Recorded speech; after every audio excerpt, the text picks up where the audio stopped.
এই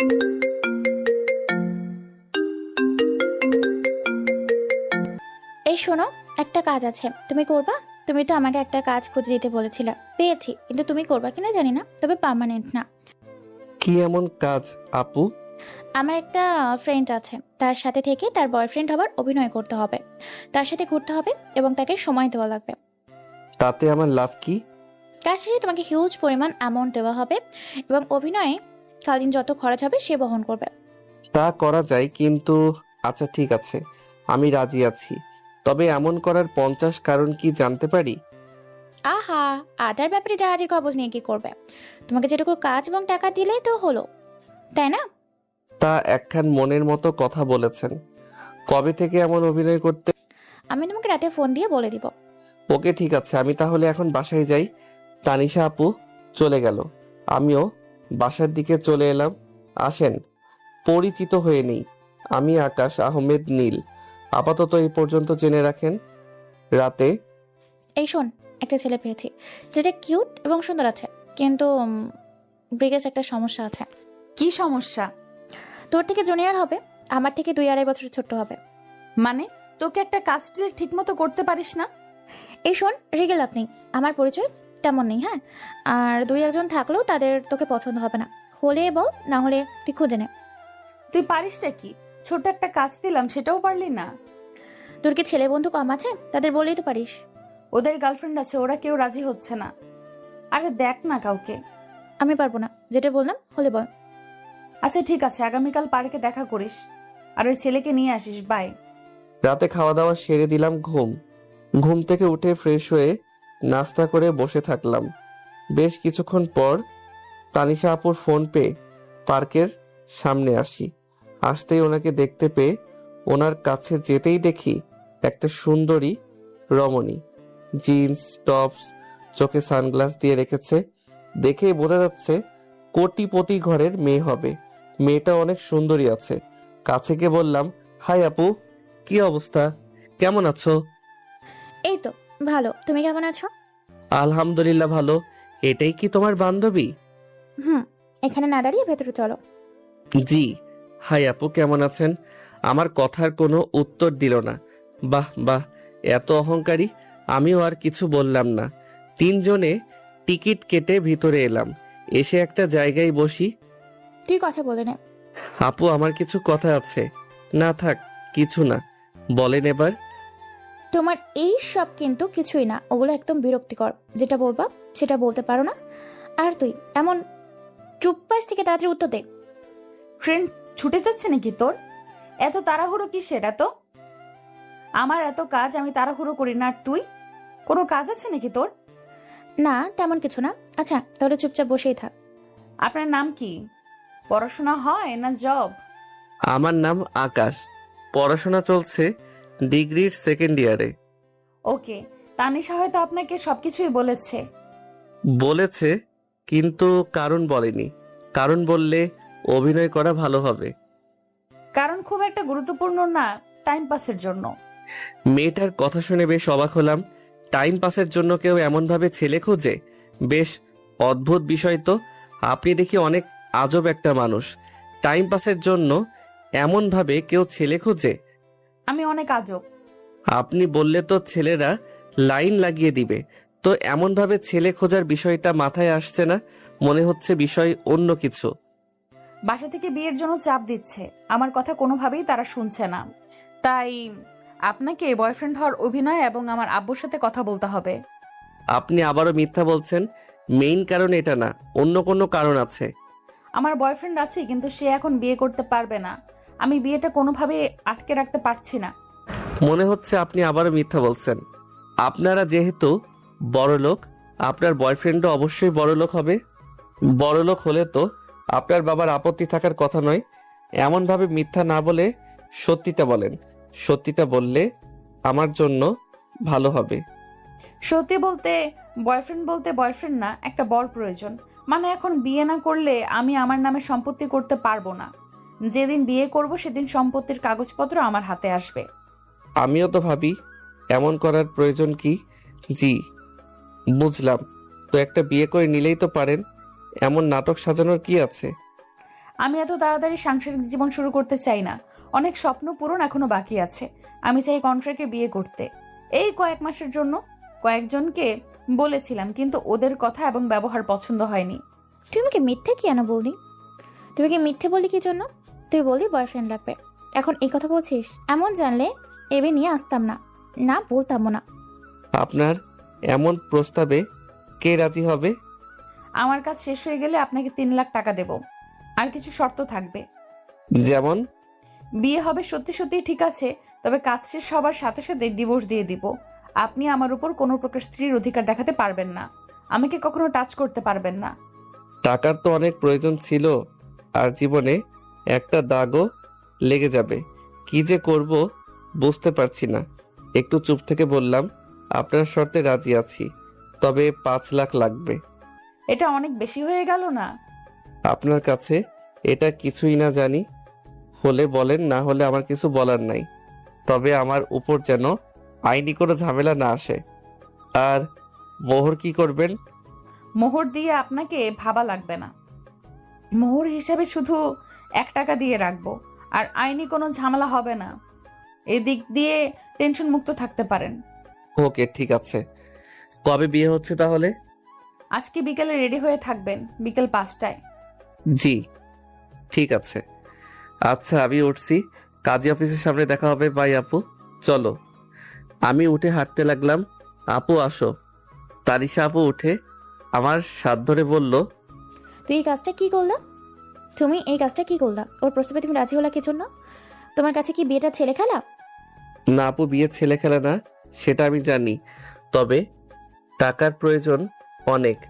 মায়ের দিন দিন আরো শরীর খারাপ হয়ে যাচ্ছে। ডাক্তার দেখাতে পারছি না, ওষুধ কিনতে পারি না, ঠিক মতো খেতেও পারি না। একটা কাজ পেয়েছিলাম, কিন্তু ওটাও চলে গেছে। এত বড় একটা সুযোগ হাতছাড়া কিভাবে করি?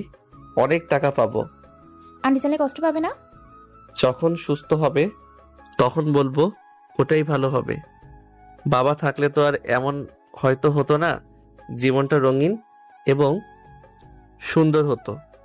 ভাগ্যের লিখন না যায় খণ্ডন। কি করবা বলো? আল্লাহ যদি এমন লিখে রাখে তাহলে তো মানুষের কিছু করার নেই। আচ্ছা, আঙ্কেল কি সুন্দর ছিল? আন্টি তো এত সুন্দর না, মানে তোমার মতো আর কি। কত কিউট তুমি। আব্বু অনেক সুন্দর ছিল, তার ফেস কাটিং আমি পেয়েছি। আর কে বলেছে আমার মা সুন্দর না? তোমার থেকে অনেক সুন্দর আছে। হুম, তা তো বুঝতে পারছি। আর তুমি পড়াশোনা করছো না, এখন আর কলেজে যেতে দেখতে পায় না। তেমন যাওয়া হয় না। ওই পরীক্ষার সময় পরীক্ষাগুলো দেওয়া হচ্ছে এবং বাড়িতে যেটুকু পারছি পড়ছি। ক্লাসগুলো ঠিক মতো করো, তাহলে তো ভালো রেজাল্ট করতে পারবা। তাহলে সংসার চলবে কিভাবে বলেন? এমন ভাবে যা হয় আর কি। আচ্ছা, ওনারা কি অনেক বড় লোক? হুম, কেমন হয়তো বুঝতে পেরেছো? রাগী এবং অহংকারী। ওর কেউ নেই? মানে মা বাবা? থাকলে কি এমন করতো নাকি? ও ছোট থাকতে ওর বাবা মারা গেছে, আর উইল করে গেছে যারে বিয়ে করবে তারে সব সম্পত্তি পাবে। এরা কি কিছুই পাবে না। আর ওর মা কিছু মাস আগেই মারা গেছে। ও আচ্ছা। তুমি তো ওর অফিসে একটা জব নিতে পারতা, তাহলে তো আর চাকরির বাকরির চিন্তা করা লাগতো না। আগে জানলে তো বলতাম। আচ্ছা, বিকালে বলে নিব। আর আপনি আমার সাথে থাকবেন, ঠিক আছে? ওকে, ঠিক আছে। তবে তোমার জন্য অনেক চিন্তা হচ্ছে। আরে আপু, কোনো টেনশন করবা না। এবার আমি বাসায় যাচ্ছি এবং আপনিও বাসায় চলে যান। তারপর বাসায় চলে আসলাম। এসে মাকে বললাম, যাও, এবার তোমাকে ভালো একটা ডাক্তার দেখাতে পারবো ইনশাল্লাহ। তুই টাকা কোথায় পেয়েছিস? পাবো, একটা ফ্রেন্ড দিবে আর কি। আচ্ছা, তুমি কি ওষুধ খেয়েছো? হুম। আর কাজ খুঁজে পেলি? চেষ্টায় আছি, তবে খুব তাড়াতাড়ি হয়তো পেয়ে যাব। আমি আমার ঘরে চলে এলাম। এসে চুপ করে ভাবতে থাকলাম, আচ্ছা আমি কি ঠিক করলাম? এটা কি আমার সঠিক সিদ্ধান্ত হয়েছে? ধুর, এত চিন্তা ভাবনা কিসের? যা হবে ইনশাল্লাহ ভালো কিছু হবে। তারপর দুপুর পার হয়ে বিকেল হলো। 4:30টার দিকে বাসা থেকে বেরিয়ে তানিশা আপুর সাথে দেখা করে দুজনে কাজী অফিসের সামনে এলাম। ড্রাইভার, ওনাকে পাঞ্জাবিটা দেন, আর আপনি পাঞ্জাবিটা পরে নেন। জি। ড্রাইভার পাঞ্জাবি দিলে ওটা শার্টের উপর পরে কাজী অফিসের ভিতরে এলাম। তানিশা আপু আর ইরা মেয়েটার সাথে আরো অনেকজন ছিল। তারপর কি বিয়েটা হয়ে গেল। কাজী অফিস থেকে বের হতেই আপনি আপনার বাসায় চলে যান, আর এই নেন, এখানে 2 লাখ টাকা আছে। বাকিটা যেদিন ডিভোর্স দিয়ে দিব সেদিন পেয়ে যাবেন। আপনার নাম্বারটা দেন, আগামীকাল সকালে ফোন দিয়ে ঠিকানায় চলে আসবেন। জি। নাম্বার দিতে ইরা মেয়েটা চলে গেল। আমি একটু তাকিয়ে থেকে বললাম, আচ্ছা আপু, আমরাও যাই। আপনি বাসায় চলে যান, আমি কিছু কেনাকাটা করব। আমি তোমার সাথে যাব, চলো। আচ্ছা, আন্টি যদি জানতে পারে তাহলে কি হবে ভেবে দেখেছো? যখন কিছু হবে তখন দেখা যাবে। আচ্ছা যাবেন তো, চলেন। পাঞ্জাবি খুলে আবার ব্যাগে ভরে নিলাম। তারপর দুজনে মার্কেটে এসে বাসার চাল ডাল তেল আরো কিছু শাকসবজি নিয়ে বাসায় এলাম। আসতে এত কিছু দেখে মা বলল, এত কিছু কোথা থেকে নিয়ে এসেছিস? আর এত টাকা কোথায় পেয়েছিস? আর তানিশা, কেমন আছো তুমি? আলহামদুলিল্লাহ ভালো। আপনি আপনি কেমন আছেন? আপনার শরীর ঠিক আছে তো আন্টি? আলহামদুলিল্লাহ ভালো। আচ্ছা, আকাশ এত কিছু কোথায় পেলো? আপনার ছেলে একটা চাকরি পেয়েছে এবং ভালো বেতন, ওখান থেকে অগ্রিম কিছু পেয়েছে, তো সেখান থেকে এইসব কিনেছে। আচ্ছা, দেখছো, আমি জানতে পেলাম অথচ তুমি আগেই জেনে গেছো। বোন বলে কথা। আচ্ছা আন্টি, আমি এখন যাই, না হলে আব্বু আর আম্মুকে কৈফিয়ত দিতে দিতে অবস্থা খারাপ হয়ে যাবে। আচ্ছা ঠিক আছে, যাও। ওকে, আল্লাহ হাফিজ, আর থাকো, বাই। ওকে, আল্লাহ হাফেজ। তানিশা আপু চলে গেল। আমি পকেট থেকে কানের দুল জোড়া বের করে বললাম, এই নাও তোমার সেই কানের দুল জোড়া। তুই কত টাকা পেয়েছিস সত্যি করে বলতো? তুই খারাপ কিছুর সাথে জড়িয়ে পড়িসনি তো? তুমি কি আমাকে সেই শিক্ষা দিয়েছো? আচ্ছা তুমি নাও, বাবার শেষ স্মৃতি ছিল। আমি আজকে অনেক খুশি তোমাকে আবার এটা ফিরিয়ে দিতে পেরে। মায়ের চোখে পানি, হয়তো খুশির বহিঃপ্রকাশ এটা। তোমাকে আমি এবার ভালো ডাক্তারের কাছে নিয়ে যেতে পারবো। তোর কথা শুনে কিন্তু আমার ভয় করছে। আরে বললাম তো, ভয় পাওয়ার কিছু নেই। আচ্ছা এখন গিয়ে রান্না করো তো, আজকে পেট ভর্তি করে খাবো। মা রুমে গেল, আমি সবকিছু রান্নাঘরে রেখে এসে ঘরে এলাম। তারপর টাকাগুলো এক জায়গায় রেখে চুপ করে বসে থাকি। যেগুলো টাকা বেঁচে যাবে ওগুলো দিয়ে কোনো একটা বিজনেস করব। টাকাগুলো এমনি এমনি নষ্ট করব না। আল্লাহ হয়তো এবার কষ্ট দূর করবেন। আমার আর্তনাদ হয়তো এবার শুনেছেন। পরের দিন সকালে ঘুম থেকে উঠে ফ্রেশ হয়ে খেতে এলাম। খাওয়া শেষ করে ইরা মেয়েটার ফোন এবং ঠিকানা পেয়ে ওই ঠিকানা অনুযায়ী চলে এলাম। বিরাট একটা বাসা। ভিতরে যেতে যাব তখন গার্ডে আটকে দিল। আমি ফোন দিলাম, কয়েকবার রিং হওয়ার পর রিসিভ করলো। রিসিভ করতে বললাম, আপনার বাসার গার্ড আমাকে ভিতরে যেতে দিচ্ছে না। ওয়েট, আমি লোক পাঠিয়ে দিচ্ছি। জি। ইরা ফোন কেটে দিল। একটু অপেক্ষা করতেই একজন ভদ্রলোক এলো। গতকাল এই লোক তো ছিল। আসসালামু আলাইকুম, কেমন আছেন? ওয়ালাইকুম আসসালাম। আলহামদুলিল্লাহ ভালো। আপনি? আর আজকের পর থেকে বাসার ভিতরে আসতে চাইলে আসতে দিবেন। আলহামদুলিল্লাহ ভালো। আর কোনো কথা হলো না। লোকটার সাথে ভিতরে এলাম। বাপরে বাপ, এটা বাড়ি না অন্য কিছু। বাসার ভিতরে আসতেই, আপনি বসেন এখানে, ম্যাম আসছে। জি। তারপর সোফায় বসলাম। একটু পরে ইরা এলো, নীল একটা গাউন পরে আসছে। দেখতে এত সুন্দর লাগছে যে চোখ ফিরাতে পারছি না। তবু নিজেকে সামনে নিয়ে মাথা নিচু করে থাকলাম। আসতেই বললাম, কেমন আছেন? আলগাবির দেখাতে আসবেন না, আমার এসব পছন্দ না। এইসব রেখে কাজের কথায় আসি, একটু পরে উকিল আসবে। জি বুঝলাম। আমাকে কি কি করা লাগবে? যা যা সত্য তাই তাই বলবেন। কেমন ভাবে বিয়ে হলো সেটা বলার প্রয়োজন নেই। জি বুঝলাম। একজন কাজের লোক কফি দিয়ে গেল, দিয়ে যেতেই, কফি খান, একটু ওয়েট করেন, উকিল চলে আসবে। একটা কথা বলবো। বলেন শুনি। আপনার অফিস কোনো কাজের ব্যবস্থা হবে আমার? গার্ড বা কোনো পিয়নের? আমার সার্টিফিকেট অনুযায়ী ওই রকমই কিছু চাকরি পাবো হয়তো, তাই বললাম। আমার কথা শুনে আমার দিকে তাকিয়ে আছে। ভুল কিছু বললে সরি। পরে ভেবে দেখব। ধন্যবাদ। আর আপনাকে অনেক ধন্যবাদ। যেমন ভাবেই হোক, কিন্তু আপনি আমার অনেক বড় উপকার করেছেন। কিভাবে? আমার টাকায় অনেক প্রয়োজন ছিল। বাসায় অসুস্থ মা, বাসায় খাবার ছিল না, এই শুধু টাকার জন্যে। কথা বলতে বলতে উকিল এসে সোফায় বসলেন। এটাই আপনার বর? এমন ভাবে বিয়ে করলেন যে? ভালোভাবে করতেন, ধুমধামের সাথে। বিয়ে করা প্রয়োজন ছিল, আর সম্পত্তিও প্রয়োজন, তাই এমন ভাবে করা। বিয়ের কাবিন এবং পেপার দেখি। মোশাররফ সাহেব, ওনাকে পেপারগুলো দেন। মোশাররফ সাহেব উকিলকে পেপারগুলো দিল আর আমাকে বিভিন্নভাবে জেরা করতে লাগলো। ইরা মেয়েটার সাইন এবং আমার কয়েক জায়গায় সাইন নিয়ে তারপর কাজ শেষে উকিল বললেন, এই নেন আপনার সমস্ত পেপার। আজকে থেকে আপনার সবকিছু, তবে আপনার সমস্ত প্রপার্টির 30% আপনার বরের। উইলে এটাই লেখা আছে। কি? আপনি আমাকে এটা আগে বলেননি কেন? বলা বারণ ছিল। আর আমার কাজ শেষ, আমি এখন গেলাম। উকিল উঠে চলে গেল। ইরা 2 হাত মাথায় দিয়ে মাথা নিচু করে আছে।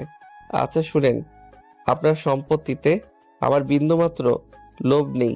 পেপার বানানোটার জন্য আমি সাইন করে দিচ্ছি। আমাকে আমার পাওনা এবং একটা জব দিলেই হবে। আমার কথা শুনে মাথা উঁচু করে আমার দিকে তাকিয়ে আছে। আচ্ছা, আপনি ওই উকিলকে আবার ডাকেন। ওয়েট, আমি আর আপনি উকিলের অফিস এবং কাজী অফিসে যাব। আচ্ছা চলেন তাহলে। একটু অপেক্ষা করেন, আমি আসছি। ইরা মেয়েটা উঠে রুমের দিকে চলে গেল। তখন ইরার পিএস বলল, আপনি দেখছি অনেক বোকা। এত বড় সুযোগ কেউ হাতছাড়া করে? আপনি এখন কত কোটি টাকার মালিক জানেন? আপনি এই সব দিয়েন না। এটা ওনার সাথে অন্যায় করা হবে। যেটাই কন্ট্রাক্ট হয়েছে সেটাই হবে। আমি অল্পতেই খুশি। আমি আমার পাওনা বুঝিয়ে পেলেই হবে। আমার এই সব কিছু লাগবে না। আর আরেকটা কথা, যে জিনিসগুলো যেমনভাবে আছে সেভাবেই কোনো না কোনোভাবে চলে যায়। আর আপনি তো দেখছি আপনার ম্যামের সাথে চিট করছেন। লোকটা আর কোনো কথা বললো না। একটু পর ইরা মেয়েটা এলো আর এসে বলল, চলেন এবার যাওয়া যাক। জি চলেন। তারপর বাসা থেকে বেরিয়ে কাজী অফিসে এলাম। কাজী আমাদের দেখে তো বেশ অবাক। আগামীকাল বিয়ে হতে না হতে আবার কি হলো? তেমন কিছুই না, ডিভোর্স দিয়ে দিব। বর্তমানে আপনাদের মতন ছেলে মেয়েদের কাছে বিয়ে একটা খেলনা হয়ে গেছে। যখন ইচ্ছে বিয়ে করছেন, আর যখন ইচ্ছে ডিভোর্স। ইসলামিক জ্ঞান তো নেই, সেটা বোঝা যাচ্ছে। তো ডিভোর্স দেওয়ার কারণ কি? আমি কিছু বললাম না, চুপ করে থাকলাম। তেমন কারণ নেই। আপনাকে তো ভালো মনে করেছিলাম। আপনার বাবা একজন ভালো মানুষ ছিলেন, আর আপনি এমন। নিশ্চয়ই কোনো স্বার্থ হাসিলের জন্য বিয়ে করেছেন, বুঝতে পারছি। গতকাল ভাবলাম হয়তো ভালোবেসে এমন ভাবে বিয়ে করছেন। তাতে আমার কি? আপনাদের লাইফ। আমি মৌলিক ডিভোর্স নিব না, লিখিত ডিভোর্স করাবো। আপনার কথা ঠিক বুঝলাম না। মানে খুব সহজ, আপনাদের 3 মাস সময় থাকবে। 3 মাস পর ডিভোর্স হবে। এখন পেপারে সাইন করেন। 1 মাস পর পর একটা করে তালাক হবে। দ্বিতীয় তালাকের আগে যদি মনে হয় আপনারা একে অপরের সাথে থাকবেন, তাহলে আবার নতুন করে কলেমা পড়ে বিয়ে দেওয়া হবে। আর তৃতীয় কলেমা হয়ে গেলে আর সম্ভব না। আমি পেপারগুলো রেডি করছি, আপনারা একটু বসেন। কাজী সাহেব, আমাদের যতদূর জানা আছে প্রাপ্তবয়স্ক হলে তো একেবারে ডিভোর্স হয়ে যায়। আমরা দুজনে অ্যাডাল্ট। আরে রাখেন, সমস্যা নেই। দেখতে দেখতে কবে 3 মাস পার হয়ে যাবে তার ঠিক নেই। আমি আর কিছু বললাম না। কাজী পেপার রেডি করতেই দুজনে সাইন করে দিলাম। আর দুজনকে একটা একটা করে পেপার দিল। বা আবার বিয়ে করতে গেলে এটার খুব প্রয়োজন পড়বে। বিয়ে করতে গিয়ে যদি জানে আমি ডিভোর্সি আর তালাকের পেপার নেই, তাহলে কোনে বাড়ির লোকজনের থেকে মাইর খেয়ে আসতে হবে। কাজী অফিস থেকে বাইরে চলে এলাম। এসে আবারও উকিলের অফিসে। আবার কি প্রয়োজন? উকিল সাহেব, আমার নামে যেই প্রপার্টি হয়েছে সব আমার স্ত্রীর নামে করে দিতে চাই। আমার কথা শুনে উকিল আমার দিকে তাকিয়ে আছে। সিরিয়াসলি? জি স্যার। বোকা ছেলে। আচ্ছা, পেপার রেডি হলে আপনাদের কাছে চলে যাবে। ধন্যবাদ। তারপর উকিলের অফিস থেকে বেরিয়ে আসতেই, আপনার কাজ শেষ, আপনি এবার আসতে পারেন। আমার চাকরির বিষয়টা? কোন পোস্ট ফাঁকা আছে? জি ম্যাম, একটা পিয়ন লাগতো। এটা হলেই আমার হয়ে যাবে। কবে থেকে জয়েন করব? আগামীকাল থেকেই পারবেন। এই নেন কার্ড, আগামীকাল অফিসে দেখা করবেন। জি ধন্যবাদ। এবার আসি, আল্লাহ হাফেজ। তারপর চলে এলাম। এসে একটা অটো নিয়ে বাসার উদ্দেশ্যে। এখন মাকে নিয়ে ডাক্তারের কাছে যাব। ম্যাম, ডিভোর্স তো একবারই করানো যেত। ছেলেটার কিছু কিছু জিনিস আমার বেশ ভালো লেগেছে। আমি তো ভাবলাম আমার সম্পত্তির 30% চলেই গেল। ছেলেটা বেশ সহজ সরল আর বোকা। এমন কিছু কি কেউ ছাড়ে? সেটাই তো ভাবছি মোশাররফ সাহেব। কিছু জিনিস উপলব্ধি করতে চাই, তাই কাজী সাহেবের কথায় হ্যাঁ মেলানো। আর সেটা বড় কথা নয়, এখন চিন্তামুক্ত আমি। ড্রাইভার, অফিসে চলেন। আমি বাসায় এসে মাকে উদ্দেশ্য করে বললাম, মা চলো ডাক্তারের কাছে যাই। আর আগামীকাল থেকে আমার অফিসে যাওয়া শুরু। একটা বড় অফিসে পিয়নের কাজ পেয়েছি। আলহামদুলিল্লাহ, কিন্তু এত টাকা? ওই অফিসের বসকে ওনার বিপদে একটু সাহায্য করেছি, তাই উনি আমাকে কিছু টাকা এবং এই চাকরিটা দিয়েছে। আল্লাহ তার উপর রহমত বর্ষণ করুন এবং নেক হায়াত দান করুন। আচ্ছা ঠিক আছে, এখন চলো। তারপর মাকে নিয়ে হাসপাতালে এসে ডাক্তার দেখিয়ে পরীক্ষা নিরীক্ষা করে জানতে পারলাম মায়ের হার্টের সমস্যা। তবে ভয়ের কোনো কারণ নেই, প্রপার ট্রিটমেন্ট হলে ইনশাল্লাহ সরে যাবেন। যাক বাবা, যেই ভয় পাচ্ছিলাম। তারপর মেডিসিন নিয়ে মাকে নিয়ে বাসায় চলে আসি। সন্ধ্যায় বাসা থেকে বের হলাম, দোকানের দিকে আসতেই মাসুদ আমার বন্ধুর সাথে দেখা। আসতেই, কি রে, তোকে গতকাল থেকে দেখাই পাওয়া যাচ্ছে না, কারণ কি? থাক, আর বড় মিথ্যা বলতে হবে না, কারণটা আমি জানি। না আসলে প্লিজ মাকে কিছু বলিস না, সময় হলে আমি মাকে বলে দিব। আচ্ছা, বললাম না, কিন্তু সব কিছু খুলে বলবি তো, কি হয়েছে? আচ্ছা ঠিক আছে বলছি। তারপর মাসুমকে সবকিছু বললাম। সব শুনে বলল, 5 লাখ টাকার জন্য এমনভাবে নিজেকে বিক্রি করে দিলি? টাকার প্রয়োজন ছিল অনেক, তাই এমন করা। মাসুমকে সম্পত্তি পাওয়ার বিষয়ে কিছু বললাম না। আমি জানি আমাকে কি পরামর্শ দিতে পারে, তাই কিছু বললাম না। রাতে বাসায় চলে আসলাম, এসে খাওয়া দাওয়া সেরে রুমে সে দিলাম ঘুম। সকালে উঠে খাবার খেয়ে, আজকে থেকে তোর কাজ শুরু। আচ্ছা আমি গেলাম। আর মেডিসিন ঠিক মতো খেয়ে নিবা। তারপর বাসা থেকে বেরিয়ে বেশ অনেকক্ষণ পরে চলে আসি অফিসের সামনে। এসে ভিতরে আসতেই, আরে আপনি আসেন আমার সাথে। জি চলেন। কেমন আছেন? আলহামদুলিল্লাহ ভালো, আপনি কেমন আছেন? আলহামদুলিল্লাহ ভালো। তারপর মোশাররফ সাহেবের সাথে ম্যামের কেবিনে এলাম। আসসালামু আলাইকুম ম্যাম। আমার কথা শুনে আমার দিকে তাকিয়ে আছে। ম্যাম কোনো সমস্যা? না, সমস্যা নেই। ওয়ালাইকুম আসসালাম। আর শোনেন, আলগাপিরিত দেখাতে আসবেন না। আর আমার অফিসে যেন কেউ না জানে আমাদের বিয়ের বিষয়ে। কি যে বলেন না ম্যাম, ওগুলো বলে আমার লাভ কোথায়? আচ্ছা আপনি কি কাগজপত্রগুলো পেয়েছেন? না, তবে আজকের মধ্যে পেয়ে যাব। মোশাররফ সাহেব আর যে পিয়নগুলো আছে তাদের সাথে পরিচয় করিয়ে দেন এবং তাদেরকে কাজগুলো বুঝিয়ে দিতে বলেন। ওকে ম্যাম, আসেন আমার সাথে। জি। তারপর মোশাররফ সাহেবের সাথে এসে পিয়নগুলোর সাথে পরিচয় করিয়ে দিল। সেদিনের পর থেকে আজকে আমার অফিসের 20 দিন হলো। এর ভিতরে অনেকের সাথে পরিচিত হয়েছি এবং অনেকের কাছে খারাপ, বিশেষ করে মেয়েদের কাছে বেশ পাবলিসিটি পেয়েছি এবং কয়েকটা বড় ভাইয়ের কাছে বিরক্তির কারণ হয়ে গেছে। মনে হচ্ছে আমার মেয়েদের সাথে এমনভাবে মেলামেশা বা ফ্রি হয়ে কথা বলা তাদের পছন্দ হয় না। তাতে আমার কি? এর ভিতরে প্রপার্টির পেপারগুলোতে সাইন করে তার নামে করে দিয়েছি। এই পিচ্ছি, এদিকে শোনো। জি বলেন আপু। এই ফাইলগুলো 20 নম্বর ডেস্কে দিয়ে এসো, আর 1 কাপ কফি নিয়ে এসো। Okay madam. তারপর ফাইলগুলো নিয়ে 20 নম্বর ডেস্কে দিয়ে কফি ফারিয়া আপুকে দিলাম। মনে হচ্ছে এই অফিসে সবার ছোট আমি। আচ্ছা, তুমি এত কিউট কেন? আচ্ছা, তোমার বড় ভাই আছেন? না আপু, আমি একমাত্র। না বড় ভাই বোন আছে, না কোনো ছোট ভাই বোন আছে। ইস, তোমার বড় ভাই থাকলে অবশ্যই তোমাকে দেবর বানিয়ে নিতাম, কিন্তু আফসোস কেউ নেই। আফসোস করিয়েন না, অবশ্য আপনার ভাগ্য ভালো এবং হ্যান্ডসাম কিউট একটা বর জুটবে। তাই? আচ্ছা, আজকে দুপুরের লাঞ্চ আমার পক্ষ থেকে। কোন খুশিতে? ম্যাম আসছে, তুমি যাও এখন, না হলে কথা শোনা লাগবে। জি ঠিক আছে। তারপর এসে কাজ করতে থাকি।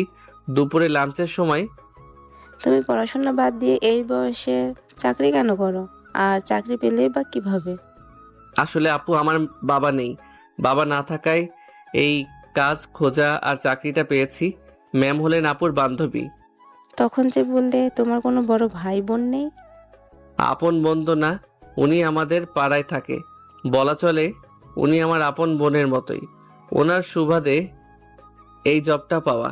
ওই আপুর বান্ধবী হচ্ছেন ম্যাম। আর সব যেমনভাবে চাকরি পেয়েছে, ভাজার জামর হয়নি, না কোনো সিভি জমা দিতে হয়েছে, না কোনো ক্যাপশন। ম্যাম বলে দিয়েছে কাজ করতে, এই আর কি। হুম, বুঝলাম। আচ্ছা, কি খাবা? ভাত সবজি। আর কি খাওয়াবেন আপনি জানেন? আচ্ছা ঠিক আছে, ভাত সবজি আর খাসির মাংস নিয়ে আসেন। ফাড়ি আপু অর্ডার দিলেন, তারপর টুকটাক কথা বলতে বলতে খাবার এলো। খেতে খেতে বললাম, আপনাদের সাথে কথা বললে কিছু কিছু ভাইয়া জ্বলে পুড়ে ছারখার হয়ে যাচ্ছে। এই যে আমি আপনাদের সাথে কত সহজে মিশে যাচ্ছি, কথা বলছি, এটা ওনারা সহ্য করতে পারছে না। আচ্ছা, আপনারা তো আমার আপু হন, এমনকি অফিসের সবাই আমার সিনিয়র। বড় ভাই, বড় বোন, ছোট ভাই হয়ে বড় বোনদের সাথে কথা বলতেই পারি। এখানে ওনাদের সমস্যা কোথায়? বাদ দাও, ওদের কথায় কান দেওয়ার প্রয়োজন নেই। ওইসব কে কে বোঝাবে, তুমি আমাদের ছোট ভাই। জি। তবে দিতামার বড় ভাই থাকলে অবশ্যই তোমাকে দেওর বানিয়ে নিতাম। ভাই থাকলে তোমার মতোই হতো। আচ্ছা বলো, প্রেম কয়টা করেছ? আমি কি আসতে পারি এখানে? আরে আসেন আসেন, আজকে আপনার অনেক দেরি হলো যে। অনেক কাজ ছিল জনাব। তোমাদের দেখি খাওয়া শেষ। আসেন না। আসেন, না খেলে বসেন। আমি কিন্তু খাওয়াতে পারবো না, এখনো কোনো বেতন পাইনি। আচ্ছা আমি বিল দিব পিচ্ছি। এই যে ওয়েটার, খাবার নিয়ে আসেন। আচ্ছা বলো সবার কি অবস্থা? এই তো ভালো, তোমার কি অবস্থা? আলহামদুলিল্লাহ ভালো। পিচ্ছি তোমার কি খবর? আলহামদুলিল্লাহ ভালো আপু। এই পিচ্ছি, বলো বলো, রিলেশন কয়টা করেছ? একজন ছিল, টাকাওয়ালা, কাক দেখে ঘোর। কষ্ট হয়নি? কষ্ট লাগলেও কি করার বলেন, সে সুখে থাকলেই খুশি।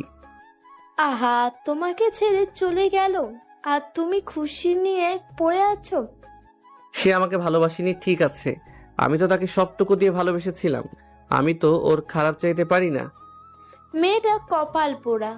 আর রিলেশন করো না? একটাই ধাক্কা সামলে উঠলাম, আর একটা করব। তারপর টুকটাক কথা বলতে বলতে খাওয়া শেষ করে অফিসে চলে আসি। এমনভাবে আরো কিছুদিন চলে গেল। আজকে বেতন দিল, সেই খুশিতে তানিশা আপুকে বাজারে ডেকেছি, তারে ট্রিট দিব।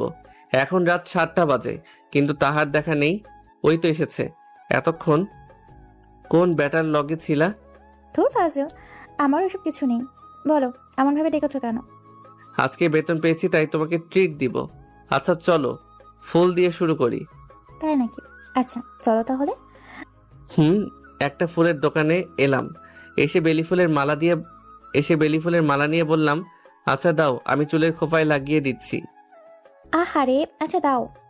যখন তানিশা আপুকে ফুলের মালা পরিয়ে দিতে যাব, তখন কেউ বলল, কি ব্যাপার পিচ্ছি, এটা গার্লফ্রেন্ড নাকি?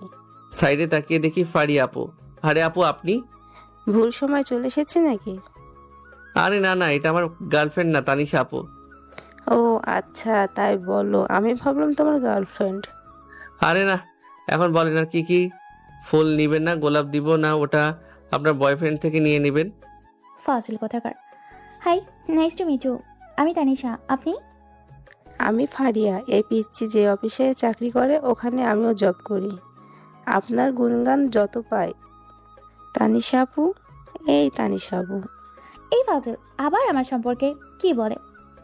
না তেমন কিছুই বলে না। কিভাবে পরিচয় হয়েছে, সম্পর্ক কেমন, কিভাবে সাহায্য করেছে, এই আর কি। বুঝলাম। আবুর কাছে বকা খেয়ে তোমার খবর আছে। আরে স্যার কিছু বলবেন, আমি আছি না। আচ্ছা আপনি ফুচকা খাবেন? খাওয়া যায়। কি দেখছেন ম্যাম?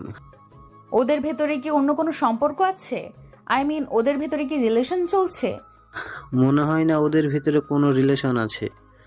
যদি কোনো প্রকার রিলেশন থাকতো তাহলে কখনোই আপনাকে ওই ছেলের সাথে পরিচয় করিয়ে দিত বা এমনভাবে বিয়ে হতে দিত। কিসের জন্য এরকম করতে পারে? মনে হয় না ম্যাম। টাকার জন্য এমনভাবে নিজের বয়ফ্রেন্ডকে অন্যের হাতে দিয়ে দিবে। আর ছেলেরা যদি টাকার জন্য এমন করতো তাহলে আপনার অর্ধেক সম্পত্তি ছেলেটা থাকতো, আপনি ফেরত পেতেন না। বুঝলাম। আচ্ছা চলেন এবার যাওয়া যাক। ভালোবাসা কাকে বলে কে জানে? ভালোবেসে দেখেন, তাহলে বুঝবেন। হয় বরবাদ হয়ে যাবেন, আর না হলে পৃথিবীর সবচেয়ে সুখী মানুষ হবেন। মানুষ ভালোবেসে পাগল হয়েছে, আবার মানুষ ভালোবাসা পেয়ে পাগল থেকে সুস্থ হয়েছে। আচ্ছা এবার বাসায় চলেন। তারপর ঘোরাঘুরি করে বাসায় চলে আসি। পরের দিন সকালে ম্যামের রুমে কফি নিয়ে যাওয়ার সময় কারোর সাথে ধাক্কা লেগে একজনের উপর কফি পড়ে গেল। ঠাস ঠাস। রাস্কেল, দেখে শুনে চলাফেরা করতে পারিস না?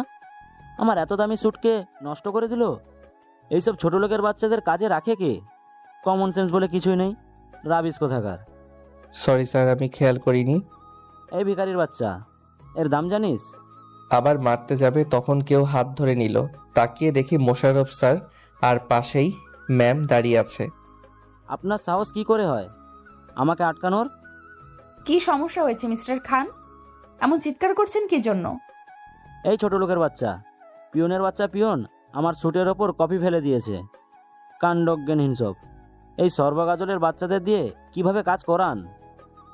আপনি কিন্তু এখন বেশি বলছেন। আমার এমপ্লয়ীদের অপমান করা আমার অপমান করা। আর মানুষের ভুল হতেই পারে। কেউ ইচ্ছে করে আপনার উপর কফি ফেলতে আসবেন, এটা ভুলবশত হয়েছে। আপনার এতটুকু কমন সেন্স নেই যে এমনভাবে অফিসের ভেতরে চিৎকার করছেন। সরি স্যার, আমি আসলে দেখতে পাইনি, ভুলবশত এমন হয়ে গেছে। সরি ম্যাম, আমার ভুল হয়ে গেছে, আর এমন কখনো হবে না। আপনার ব্যবহার পছন্দ হলো না। সামান্য একটা পিয়নের জন্য আমার সাথে অমন আচরণ? সরি, আপনার কথাটা ঠিক বুঝলাম না। আমি আপনার সাথে কবে বাজে ব্যবহার করলাম? আপনার সাথে সকল ডিল ক্যান্সেল। হোয়াট? আপনি সামান্য এই বিষয় নিয়ে ডিল ক্যান্সেল করে দিবেন? আমার যেখানে অসম্মান হয় সেখানে কিভাবে বিজনেস করব? ছেলেটা চলে গেল, আমি চুপ করে দাঁড়িয়ে আছি। সরি ম্যাম, আমার জন্য আপনার এত বড় ক্ষতি হবে ভাবতে পারিনি। প্লিজ আমাকে মাফ করেন। ঠাস ঠাস। দেখে শুনে হাঁটতে পারেন না? চোখ কোথায় রাখেন? এমনিতে আড্ডা তো ভালোভাবেই দিতে পারেন, তখন কোনো সমস্যা হয় না। সরি ম্যাম, প্লিজ আমাকে মাফ করে দেন। নেক্সট টাইম যেন এমন ভুল না হয়। এখন সবাই নিজ নিজ কাজে যান। এমনভাবে জটলা কিসের জন্য? Sorry ma'am. ম্যাম চলে গেল আর বাকি সবও চলে গেল নিজ নিজ কাজে। আমি একটা জায়গায় বসলাম। বসে থেকে হবে না, কাজ করি, না হলে দেখা গেল চাকরি যাবে। ম্যাম, ছেলেটাকে আপনার থাপ্পড় দেওয়া ঠিক হয়নি। আপনি বললেন মানুষ মাত্রই ভুল হয়, আর আপনি কিনা ওকে মারলেন। বিয়েটা আপনি যেভাবে করুন না কেন, সে এখনো আপনার বর আছে। ওর সম্মানের সাথে আপনার সম্মান জড়িয়ে আছে। যদি কোনোভাবে এটা জানাজানি হয় তাহলে আপনারও সম্মান যাবে। প্লিজ আপনি আমাকে একটু একা থাকতে দেন। 2 তারিখে 1 তালাক হয়ে গেছে না? জি ম্যাম। আর ওই ছেলেকে আমার কেবিনে পাঠিয়ে দেন। আর আমার কেবিনে আপনি বা কেউ যেন না আসে। জি ম্যাম। কাজ নেই তাই চুপ করে বসে আছি। তখন মোশাররফ সাহেব এলো। জি বলেন। ম্যাম, আপনাকে তার কেবিনে ডাকলেন। আমার চাকরি কি চলে যাবে? ম্যামকে একটু বুঝিয়ে বলেন না, যেন চাকরিটা না নেয়। আহা, এত ভয় পাচ্ছেন কেন? আপনি তো আগে ম্যামের কেবিনে যান। ঠিক আছে। আমি ভয়ে ভয়ে ম্যামের কেবিনে এলাম। এসেই বলতে লাগলাম, প্লিজ ম্যাম, আমার চাকরিটা নিবেন না, আপনার অফিস থেকে বের করবেন না। আমার এমন ভুল হবে না ইনশাল্লাহ। তখন থাপ্পড় দেওয়ার জন্য সরি, আপনাকে থাপ্পড় দেওয়া উচিত হয়নি। ম্যামের মুখে এমন কথা শুনে ওনার দিকে অবাক হয়ে তাকিয়ে আছি। ম্যাম, আপনি ঠিক আছেন তো? আপনি কি অসুস্থ? আমাকে দেখে কি অসুস্থ মনে হচ্ছে? না, আসলে আমাকে সরি বললেন তো তাই। আচ্ছা সরি, আমার ভুল হয়েছে। এমন না দাঁড়িয়ে থেকে বসেন। আচ্ছা, আপনার ফ্যামিলিতে কে কে আছে? ম্যাম, কিছু কি হয়েছে? কোনো প্রয়োজন হলে আমাকে সরাসরি বলেন, যতটুকু সাহায্য করার আমি ততটুকু করব। আমাকে দেখে কি আপনার এইসবই মনে হয়? লোভী, সুযোগ সন্ধানী? ম্যামের কথা শুনে চুপ করে আছি। না আসলে ম্যাম, আপনি তো কোনো কারণ ছাড়া কিছুই করেন না, তাই বললাম আর কি। না, এখন কোনো কারণে বলছি না। আপনার ফ্যামিলিতে কে কে আছেন বলেন? আমি আর আমার মা। বাবা আমার বয়স 10 বছর যখন ছিল তখন মারা যায়। আপনার তো কেউ নেই তাই না? আপনি আর আপনার আম্মু আমার সাথে আমার বাসায় থাকবেন। আপনার কথা ঠিক বুঝলাম না, কি কারণে থাকবো আপনার বাসায়? আমার কিছু জিনিস উপলব্ধি করার আছে। আমি জিনিসগুলো ফিল করতে চাই। আপনি বলতে পারবো না, তুমি করেই বলি। তা বুঝলাম, কিন্তু কি পরিচয় থাকবো? আর আমার মাকে কি উত্তর দিব? আর একটা তালাক হয়ে গেছে আর 2টা বাকি আছে। আবারও বিয়ে করব। ম্যামের কথা শুনে বেশ অবাক হলাম। মতলব ছাড়া কোনো কিছুই করার পাত্রী ইনি না। ম্যাম, কোনো সমস্যা? সমস্যা থাকলে বলতে পারেন। তখন মিথ্যা বলেছিলাম দেখে বুঝে নিয়েছিলেন আমি মিথ্যা বলছি, আর এখন সত্যি বলছি তাও মিথ্যা মনে হচ্ছে? আর এখানে কোনো অভিনয় বা ছলনা নেই, আমি সিরিয়াস। আপনি যে শর্ত দিয়েছিলেন ওগুলো কি ভুলে গেছেন? আর আপনি তো ঈরনগর, আপনি এখন সাংসারিক জীবন শুরু করবেন না? আপনার এখন অনেক স্বপ্ন পূরণ বাকি আছে। হ্যাঁ বলেছিলাম, কিন্তু এখন আমি আমার কথা ফিরিয়ে নিচ্ছি। ওই স্বপ্নগুলো পূরণ বিয়ের পরও করা সম্ভব, কিন্তু আমি অনেক কিছুই মিস করেছি এবং মিস করছি, যা ভবিষ্যতে আর করতে চাইছি না।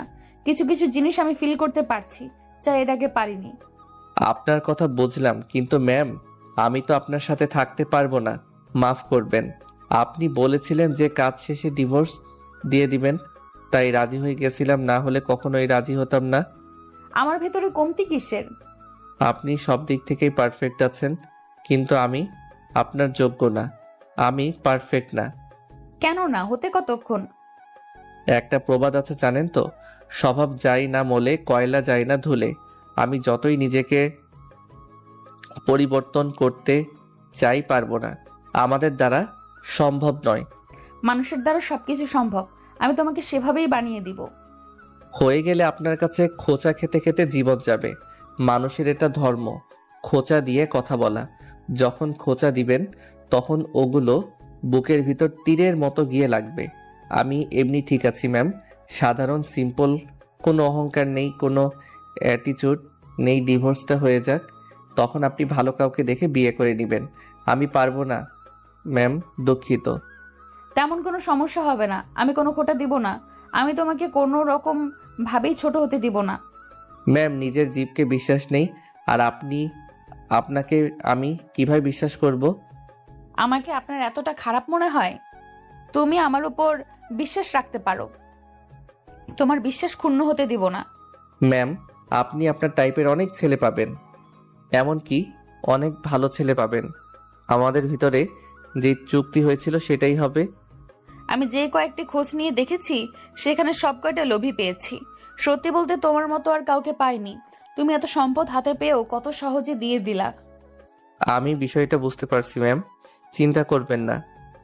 আপনি আমার থেকে ভালো কাউকে পাবেন, আল্লাহর উপর ভরসা রাখেন।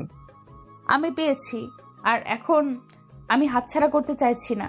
তুমি তোমার আম্মুকে বলো এবার ভালোভাবেই বিয়ে করব, আর তুমি বলতে না পারলে আমি সবকিছু আম্মুকে বলবো। আপনার কথা কেন যেন বিশ্বাস করতে পারছি না। আপনার এমন কথা শুনলে মনে হবে আপনার প্রতি কথার পিছনে কোনো না কোনো উদ্দেশ্য লুকিয়ে আছে। আমার মনে হয় না আপনি কাউকে ভালোবাসতে পারেন। কেন পারবো না? আমার কি মন নেই? আল্লাহ কি আমাকে হৃদয় ছাড়া পৃথিবীতে পাঠিয়েছে? আমি এত কথা বলতে পারবো না, আমি আর কিছু বলতে চাইছি না। আপনি খুঁজতে থাকেন, ইনশাল্লাহ ভালো কাউকে পেয়ে যাবেন। এতক্ষণ থেকে ভালোভাবে কথা বলছি দেখে খুব সাহস দেখানো হচ্ছে, তাই না? বিষয়টা তেমন না, আপনাকে আমার পছন্দ নয়। আমি শুনেছি আপনার অনেক ছেলে ফ্রেন্ড আছে। আমি সব থেকে ঘৃণা করি যেই সব মেয়েদের ছেলে ফ্রেন্ড এবং ছেলেদের মেয়ে ফ্রেন্ড আছে। আর আপনার পোশাক আমার পছন্দ নয়। মাফ করবেন ম্যাম, আমি আপনার প্রস্তাবে রাজি হতে পারছি না। যেখানে যেই জিনিস মানানসই সেই জিনিস সেখানে রাখতে হবে। আহা, আমি সেটাই করতে চাচ্ছি। যেখানে যে জিনিস মানানসই সেখানে সেটা রাখতে চাচ্ছি। ম্যাম আপনি ভালো কিছু ডিজার্ভ করেন, আপনার প্রয়োজন ছিল এবং আপনি ওই রকম শর্ত দিয়েছিলেন, তাই আমি রাজি হয়েছিলাম। এবং আমার টাকার প্রয়োজন ছিল, তাই আরও রাজি হওয়া, না হলে হতাম না। আর এমন কিছু হবে ভাবতেও পারিনি। আমি ভাবলাম হয়তো আপনি ডিভোর্স দেওয়ার জন্য উঠে পড়ে লাগবেন, কিন্তু বিষয়টি একদম আলাদা হয়ে গেল। ম্যাম বিষয়টা এখানে স্থগিত করলেই ভালো হবে। এই তুই এত কথা বলিস কি জন্য? তখন থেকে এত বকবক করছে যে মেজাজ খারাপ করে দিয়েছে। বলছি না তোকে আমার চাই, আমি তোকে ভালোবাসি। দেখলাম রাগে ফুঁসছে আর গালগুলো লাল হয়ে গেছে। এগুলো সব মিথ্যা, আপনার কথা আমি কখনো বিশ্বাস করছি না। এই আমি তোর বিশ্বাস কখন ভেঙেছি? তোর সাথে আমি যেই ডিল করেছি সেটা মাফিক কাজ হয়েছে। এমন না যে তোকে ধোকা দিয়েছি, তোর সাথে কথা বলেই তো সবকিছু হয়েছে। আপনি অনেক অহংকারী, আমি আর কিছু বলতে চাইছি না। আমি এখন গেলাম, বাই। তুই যদি উঠে গেছিস তাহলে তোর কি যে করব নিজেও জানি না। কিছু না বলে উঠে চলে এলাম। বাইরে এসে একেবারে অফিস থেকে বাইরে এসে চুপ করে একটা জায়গায় বসলাম। আমি ওনাকে বিশ্বাস করতে পারছি না। ওনার সাথে কখনো আমার মিলবে না। সব সময় দুজনের মধ্যে অমত থাকবে সবকিছু নিয়ে। ওনার চাওয়া পাওয়া এক আর আমার চাওয়া পাওয়া এক। ম্যাম, কি হয়েছে আপনার? কান্না করছেন কেন? আপনার হাত থেকে তো রক্ত পড়ছে। আমি এখনই ফার্স্ট এড বক্স নিয়ে আসছি। এত উত্তেজিত হবার কিছু নেই, রক্ত ঝরতে দেন, আমি ঠিক আছি। বেশি রক্ত পড়লে আপনি অনেক অসুস্থ হয়ে যাবেন। ওর সাথে কি এমন করলাম যে আমাকে বিশ্বাস করছে না? আমি যাই বলছি ভাবছি সব কিছু পেছনে নাকি আমার কোনো উদ্দেশ্য আছে। হয়তো আপনাকে তার পছন্দ না, বা আপনার কোনো কাজ পছন্দ না। সৌন্দর্যের পেছনে অনেক কিছু থাকে ম্যাম। সৌন্দর্য দিয়ে যদি পুরুষকে আটকানো যেত, তাহলে বাসায় সুন্দরী সুন্দরী বউ রেখে পতিতলায় এবং পরকীয়া করতো না। তবে কিছু মানুষ আছে যাদের চরিত্র কখন ঠিক হবে না। বাসায় যত ভালো বউ থাকুক, নিরিকুত্তার মতো অন্য মেয়ের পেছনে ছুটবে। আচ্ছা দেন, আমি ব্যান্ডেজ করছি, তারপর ওটার দেখছি কি করা যায়। আপনি কি তাকে সত্যি ভালোবাসেন? আপনার কি মনে হচ্ছে? কারো মনের কথা আমি কিভাবে বলবো? আচ্ছা, সত্যি ভালোবেসে থাকলে আমি বুঝিয়ে বলতে পারি, অথবা আপনার বান্ধবীকে বলে তাকে বোঝাতে বলতে পারেন। ওই ডাইনি এমন কিছু বলে রেখেছে যে আমাকে বিশ্বাস করতে পারছে না। আমি দেখছি কি করা যায়। আচ্ছা ম্যাম, আমি পিয়নকে পাঠিয়ে গ্লাসের টুকরোগুলো পরিষ্কার করতে বলছি, আর দেখছি ওনাকে বোঝাতে পারি কিনা। আমি চুপ করে বসে আছি, তখন কেউ পাশে এসে দাঁড়ালো। তাকিয়ে দেখি মোশাররফ সাহেব। জি স্যার, কিছু বলতেন? বলার জন্য তো আসা। আমি আপনার বাবার বয়সী হব, বলতে সংকোচ বোধ হচ্ছে, কিন্তু তাও বলছি। ম্যামের সমস্যাগুলো দূর করা বা তাকে বিভিন্ন কাজে সাহায্য করা আমার ডিউটি। দেখেন, আপনি ম্যামকে যতটা খারাপ ভাবছেন ততটা খারাপ উনি না। ওনার আম্মু মারা যাবার পর থেকে ওনার সাথে থেকে কাজ করে এসেছি। মেয়ে হিসাবে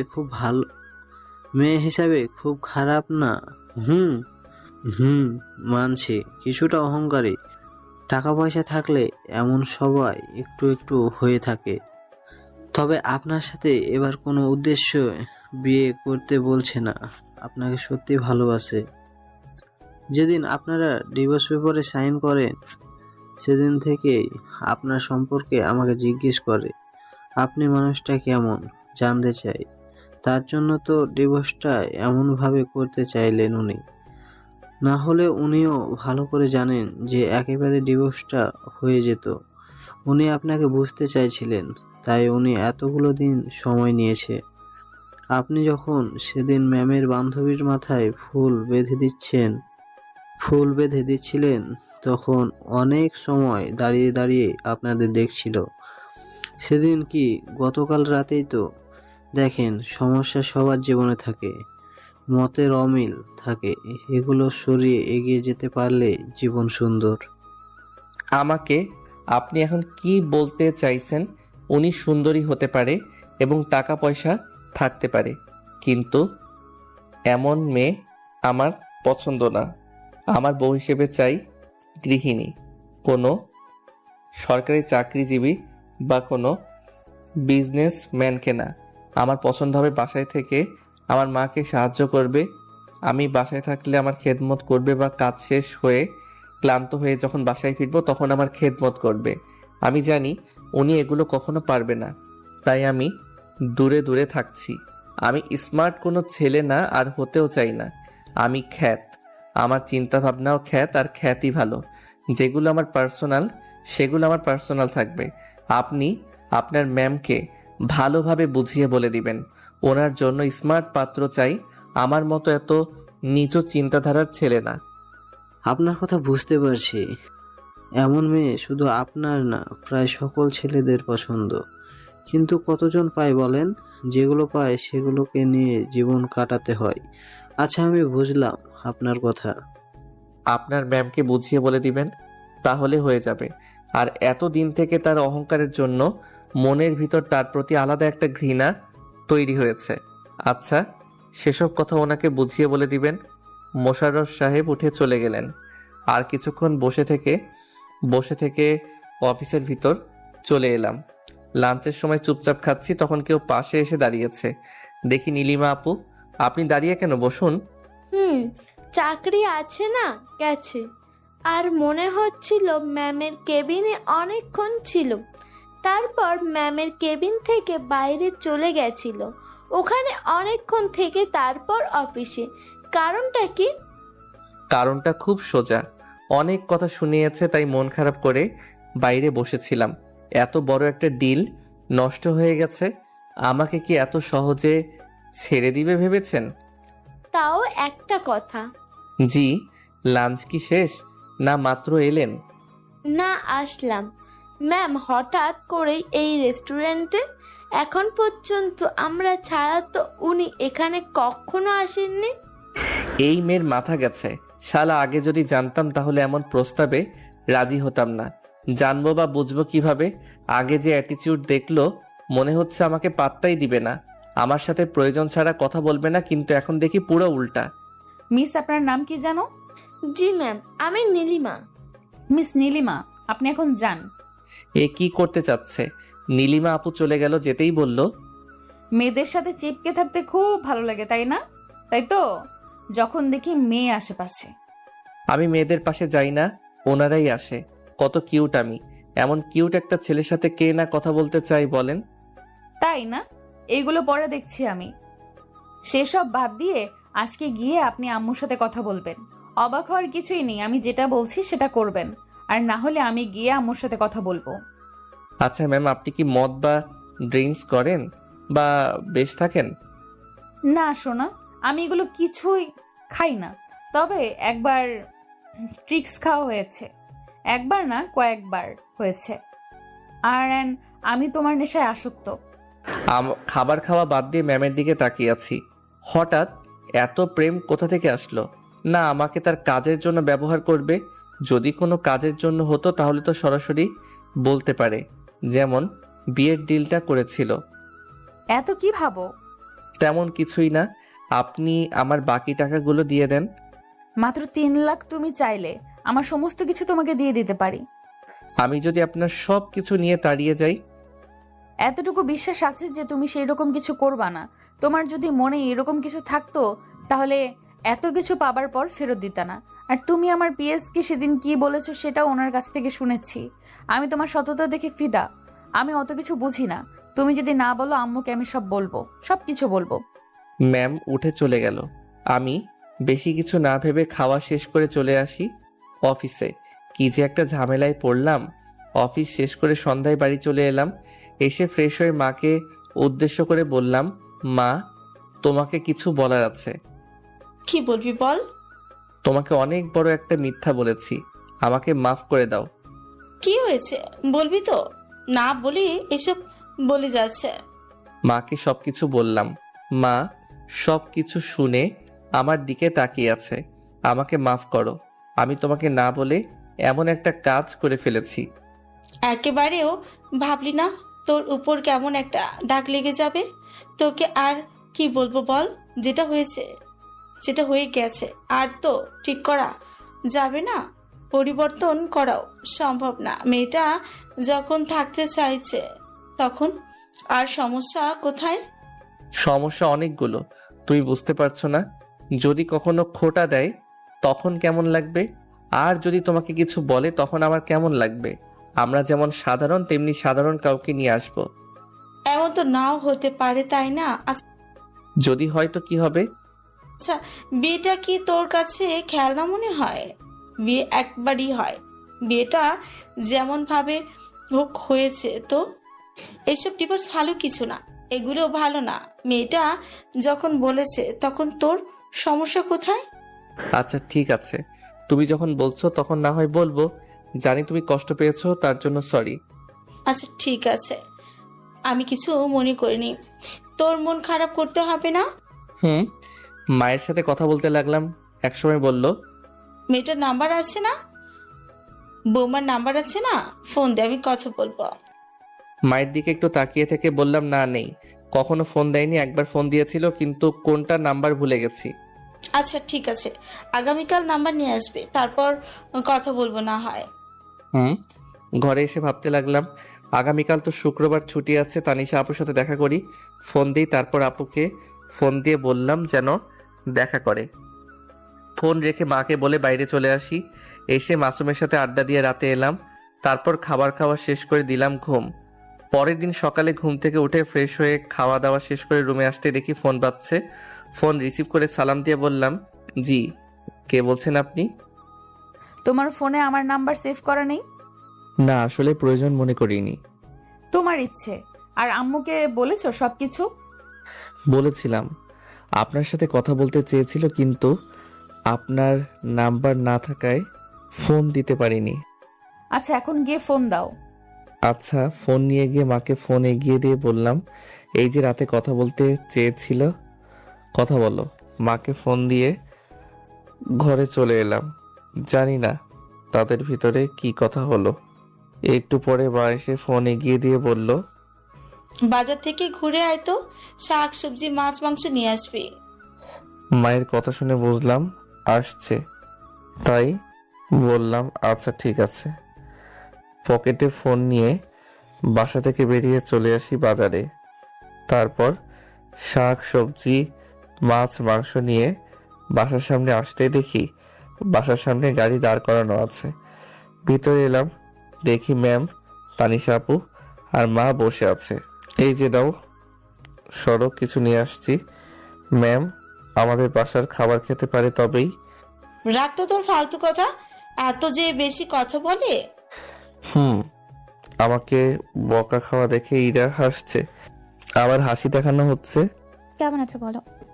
আলহামদুলিল্লাহ ভালো, আপনি? আলহামদুলিল্লাহ ভালো। আচ্ছা, গল্প করেন, আমি ঘরে যাই। তারপর ওখান থেকে ঘরে চলে এলাম। জাস্ট চুপ করে বসে আছি। কারো আসার শব্দ পেয়ে দরজার দিকে তাকাতেই দেখি ম্যাম। জি, কিছু কি বলতেন? না, দেখতে এলাম রুমটা কেমন। রুম তো দেখি গোছানো আছে। জি মা, গুছিয়ে রাখে। আপনি যে আসলেন, খেতে পারবেন তো আমাদের বাড়ির খাবার? আর বসতে পারছেন এসব চেয়ারে? পাগলও নিজের ভালো বোঝে, কিন্তু আপনি বোঝেন না। এমনভাবে তাকিয়ে থাকেন কি জন্য? না, এমনিতেই। আচ্ছা, তোমার আমাকে এইসব না বললে কি পেটের খাবার হজম হয় না? আমাকে কি তোমার মানুষ মনে হয় না? মনে কেন হবে না? তবে মানুষের ভিতরে তো জাতভেদ আছে, আপনারা উঁচু লেভেলের, তাই বললাম। আপনি যে এমন করবেন জানলে কখনো ওই প্রস্তাবে রাজি হতাম না। আমি ভাবলাম আপনাকেও সাহায্য করা হবে আর আমারও কিছু টাকা হবে, তাই এমন চুক্তি করেছি। যা হয়েছে ভালো হয়েছে। আচ্ছা শোনো, আগামীকাল থেকে আমার বাসায় তুমি আর আম্মু থাকবা। আম্মুর সাথে কথা হয়েছে এবং উনি রাজি হয়েছে। যদিও প্রথমে রাজি হয়নি, পরে ইমোশনাল ব্ল্যাকমেল করার পর রাজি হয়েছে। সব বুঝলাম, কিন্তু একটা কোনো কথা শুনে রাখবেন। যদি আমাকে, আমার মাকে কোনো কথা খোটা দিয়ে বলেছেন বা রেগেই বলেন, আপনি যেভাবে বলেন না কেন, সেদিনই আপনি মামার লাইফে এবং আপনার বাসায় শেষ দিন। ওই কাগজপত্র লাগবে না, মৌখিক তালাক দিয়ে দেব। আচ্ছা, তোমার এমন কেন মনে হচ্ছে? কারণ বড় লোকরা এমনই, খোটা দিবেই। মানুষের জবানকে কোনো বিশ্বাস নেই। আচ্ছা, আমাকে কি তোমার মানুষ মনে হচ্ছে না অমানুষ মনে হচ্ছে? গতকাল থেকে আমাকে যে পরিমাণ বলেছো তার সব সহ্য করেছি। না উত্তর দিয়েছি, না প্রতিবাদ করেছি। আমি তো চাইছি আপনি প্রতিবাদ করেন, আপনি তো দূরে চলে যান। আমি তো সেটাই চাচ্ছি। আবার আপনি আমার দিকে এমন করে তাকিয়ে আছেন কেন? আমি কি অন্য পুরুষের দিকে তাদের আছে? আমি আমার বরের দিকে তাকিয়ে আছি। আর তোমার সমস্যা হবার তো কথা না, তাই না? আপনার এমন চেয়ে থাকার কারণ খুঁজে পেলাম না। আমাকে এমন ভাবে দেখার কি আছে? অনেক কিছুই আছে, আবার কোনো কিছুই নেই। সেটা বড় কথা নয়। কথা হচ্ছে তোমাকে পড়াশোনা শেষ করতে হবে, নিয়মিত কলেজে যেতে হবে। তুমি ডিগ্রির ফার্স্ট না সেকেন্ড ইয়ারে জানো? জি, সেকেন্ড ইয়ারে। যে ভার্সিটিতে আমি পড়তাম বা তানিশা পড়েছে, ওখানে অনার্স প্রথম বর্ষে ভর্তি করিয়ে দিচ্ছি। তুমি ওখানে অনার্স থেকে পড়বা। এমন ভাবে তুমি তাকিয়ে আছো কেন? আমি এখানে পড়াশোনা শেষ করলে সমস্যা কোথায়? ওখানে পড়াশোনার মান খুব ভালো না।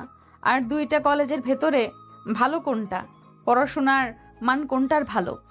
আচ্ছা ঠিক আছে, আপনি দেখি এখন আমার অভিভাবক হয়ে গেছেন। না তো, আমি তোমাকে আমার অভিভাবক বানাতে চাই। আচ্ছা সেই কথা বাদ দাও, আগামীকাল তোমার কলেজে গিয়ে সব কিছু সার্টিফিকেট তুলে দিবা। আচ্ছা আমি সাথে থেকে সব কিছু করে দিব, ওইটাই ভালো হবে। আর আজকে আবার সন্ধ্যায় কাজী অফিসে যাওয়া লাগবে। কেন? মনে হচ্ছে কিছু বলছে না। আম্মু সাথে থাকবে, বুঝেছো? জি বুঝলাম। চুক্তি অনুযায়ী আমার টাকাটা তো দিলেন না। রাতে সব টাকা দিয়ে দেব। লাগতো না আপনার টাকা, আমি আপনার থেকে কিছু নিব না। আমি কি আসতে পারি আপনাদের মাঝে? আরে আসো আসো, কেন পারবেন না? আর শোনো, যদি কোনো মেয়ের আশেপাশে গেছো তাহলে তোমার খবর আছে। আর কোনো মেয়ের চুলের খোপায় তো বেলি ফুল বেঁধে দেওয়া দূরের কথা।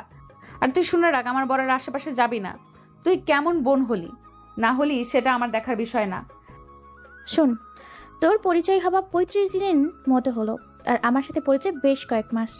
আর আমি ওর বড় বোন হই, তোর থেকে ওর ওপর আমার অধিকার বেশি। আর আমার চুলের খোপার ফুল বেঁধে দিবে। আগে জি না, আমার অধিকার আপনার থেকেও বেশি। আর যদি আমি ছাড়া যদি অন্য কোনো মেয়ের চুলে ফুল বেঁধে দিয়েছে তো ওনার হবে ভালোভাবেই। আমার উপর কারো অধিকার নেই। আমার কাজ নেই, কাম নেই, সেই ছোট বাচ্চাদের মতো ঝগড়া করে। আমার কণ্ঠস্বরে দুজনে মিটমিট করে হাসছে। দুপুরে গোসল করে নামাজ পড়ে এলাম। আসামের নিচে পার্টিতে বসতে দেখে কিছু বলতে গিয়েও বললাম না। আমি গিয়ে একপাশে বসলাম। মা সবাইকে খাবার দিল। আমি খাওয়া শেষ করে রুমে চলে এলাম। বিকেলে আবারও সবাই কাজী অফিসে আসি। কাজী আমাদের দেখে বললেন, বাহ, আবারও আসলেন? আবারও বিয়ে করে ডিভোর্স করবেন নাকি? আর কোনো কিছুই হবে না, এটাই শেষ।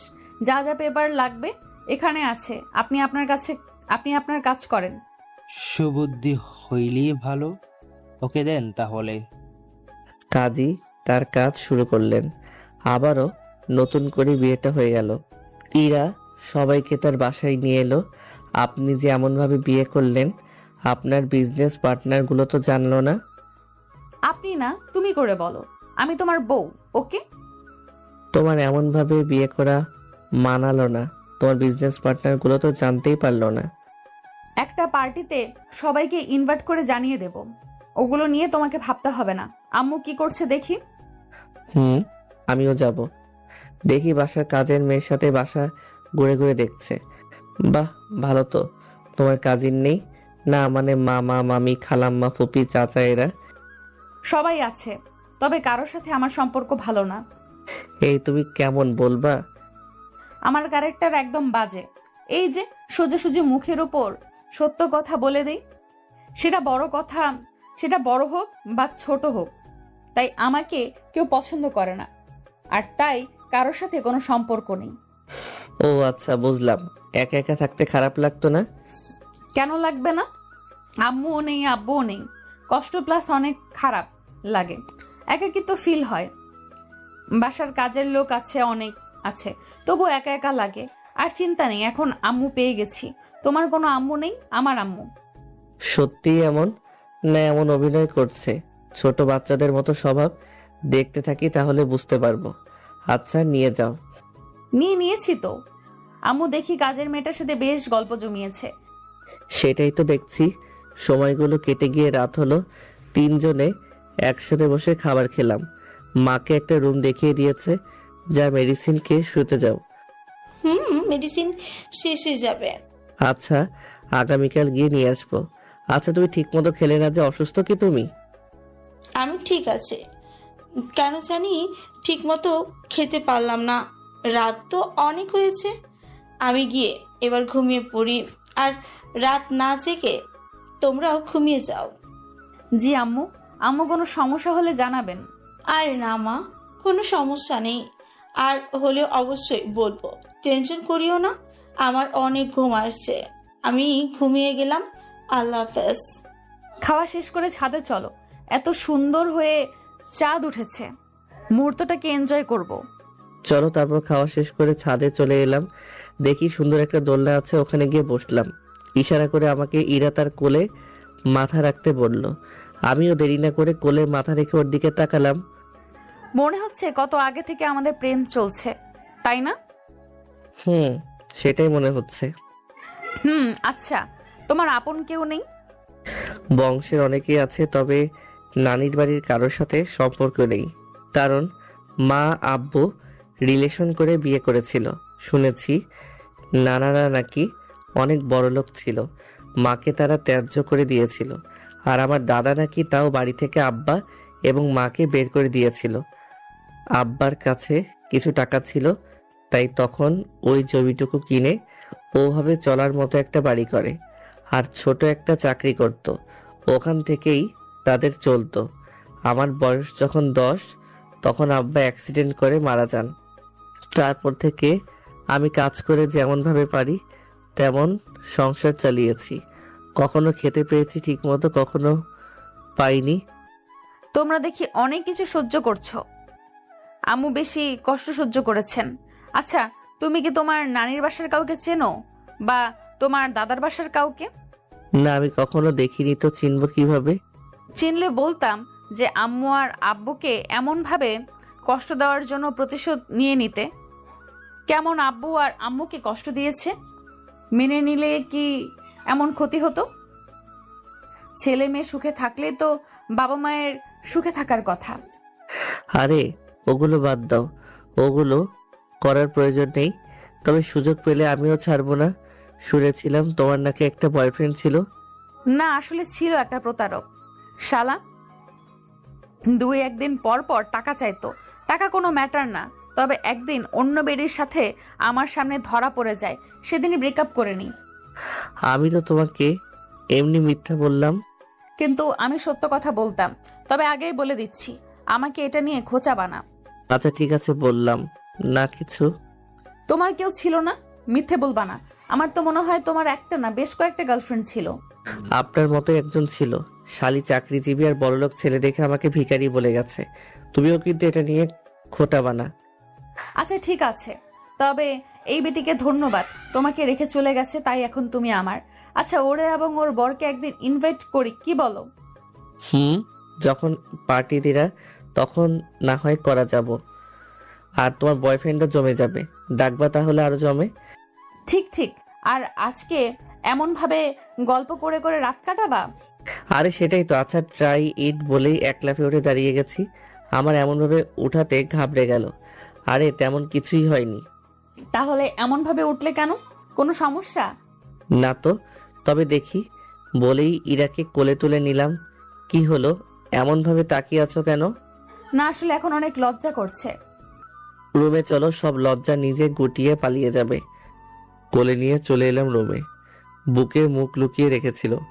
এসে বিছানায় বসিয়ে বললাম, এমনভাবে রুম কবে কে সাজিয়েছে? কাজের লোক দিয়ে সাজিয়ে দিয়েছি। আচ্ছা, সেটা বড় কথা নয়। বড় কথা হচ্ছে আমার কিন্তু অনেক লজ্জা করছে। আচ্ছা, নতুন জীবনের শুরুটা কি ভালোভাবে শুরু করা বেটার না?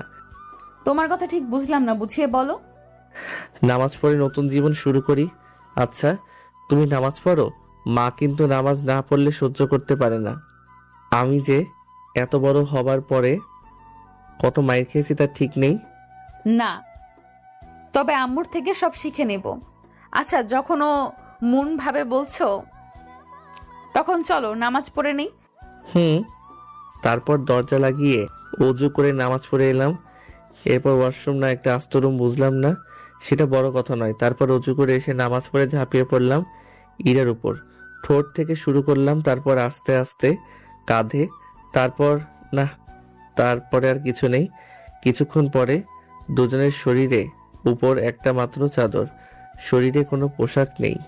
এই চলো না আরেকবার হয়ে যাক। একেবারে কথা নেই, কাজ বেশি। তারপরে কিছু কিছু আর কি। পরের দিন সকালে, এই ওঠো গো, সকাল হয়ে গেছে। দেখো গিয়ে আম্মু রান্না বান্না শুরু করেছে। আমি রান্নাঘরে গিয়ে দেখি উনি রান্নাঘরে। হাত ধরে টান দিবে নখের উপর ফেলে দিয়ে বললাম, তুমি রান্নাও করো? যে রাধে সে চুলো বাঁধে। আমার খাবার আমি নিজে রেঁধে খাই। কপালে একটা চুমু দিয়ে বললাম, বাহ ভালোই তো। আমি ভাবলাম হয়তো এগুলো তুমি তোমার কাজের লোকজন করে। আমি আমার নিজের কাজগুলো নিজে করি। এখন ছেড়ে উঠে ফ্রেশ হয়ে নাও। ছাড়ো ছাড়ো। ছেড়ে দেওয়ার জন্য কি এমনভাবে ধরেছি নাকি? আচ্ছা আসো, আরেক রাউন্ড গেম খেলি।